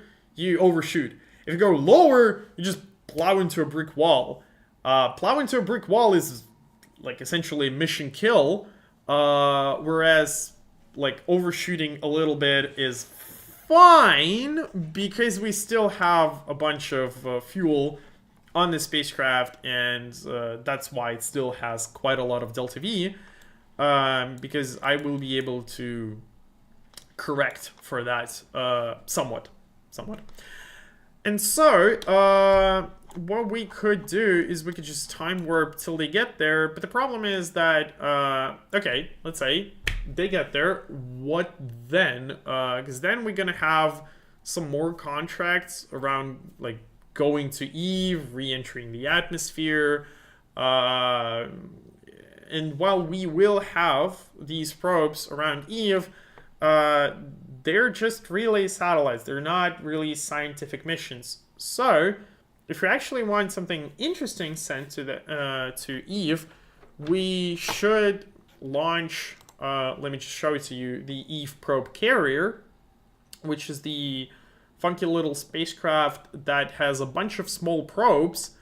And each of these probes we can just throw towards Eve, and they will land in different biomes and collect an absolute metric ton of science. Let me just show it. Yeah, the Eve probe carrier. This spacecraft over here has an absolute load of these probes, all 4 of them, which is a lot in my book. These funky little probes, they are designed to land in different biomes of Eve and relay all the science that they possibly can before eventually becoming non-functional anymore. And the like the spacecraft that'll bring them all the way to Eve will be reused as sort of a relay satellite while they're like there. It'll also be transitioned to a polar orbit to do some orbital scanner things. But in order to do that, I think one of the components that we actually need is in that science node for 300 points. I think this one. Yeah, we need these solar panels, and we actually probably need the orbital scanner slot upgrade. So, what this all means is we are currently waiting for those satellites to arrive to Eve. While we're doing so, we still have to research this node, and we need to get some science. Where can we get the science from? We have researched pretty much the entirety of Minmus, and we have most of the Mun explored, most of it. But I think we are gonna get some science from the relay satellites, because while they're not designed for science per se, they still have some utility in that sense. They do have some measuring capability and will be able to transmit a little bit of it. But yeah, overall, I think we just kind of have to grind, because at the end of the day, we have to upgrade our R&D facilities, And so I think the best way to do that is to find some really, really good contracts that'll give me a lot of financial feedback from completing them. For example, like planting flag on Minmus, very easy to complete, lots of money, can be done very quickly, and just grind a bunch of contracts, just gain all the money that we can. And actually, I was also thinking from the administration building, we could do, what is it? Science, source, leadership initiative. This thing increases the amount of money that we get from milestone achievements. It decreases the contracts, but the advantage of that is that we will get more money from just being around like Eve and just sending probes to other planets, because if our probe, even if it doesn't have like electric charge, if it doesn't have connection, if it just flies by some moon or some planet, it's still gonna give us quite a bit of essentially achievement milestone gains. But the problem is that it costs money and moreover R&D to enable this. It doesn't actually provide all that much like in terms of science gain from that. So questionable whether it's a good choice overall, because we're not going to be having all that many milestone gains. And because we are playing on relatively hard settings, they're not going to be paying out nearly as much. So yeah, all in short, I think we're just gonna have to grind a few more contracts. Luckily we have set up Typhoon. It should have all the resources that we need. We could probably just finish this contract with a crew rotation, get a little bit of money from there, and just find some interesting contracts, complete them.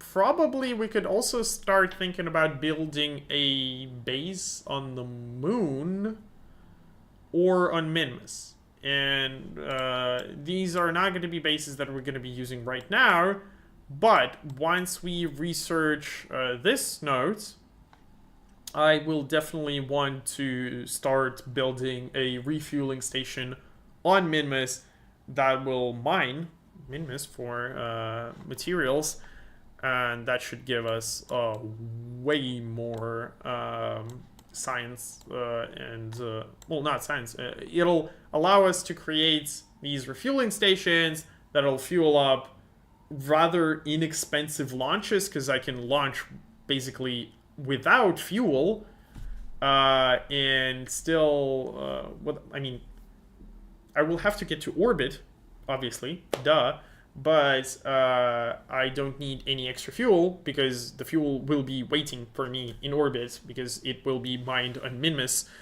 and that will significantly decrease the amount of funds that I have to invest into like building every single rocket.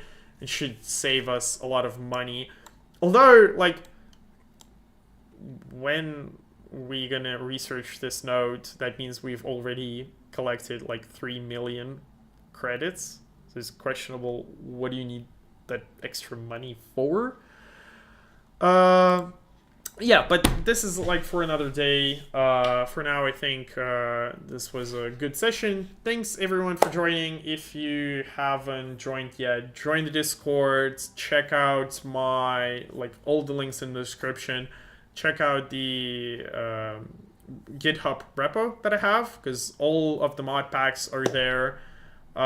Check out the channel, subscribe. We've recently broken 1,000 subscribers, so I decided to give myself this little paper YouTube play button. So thanks everyone who joined. If you haven't subscribed, obviously do so.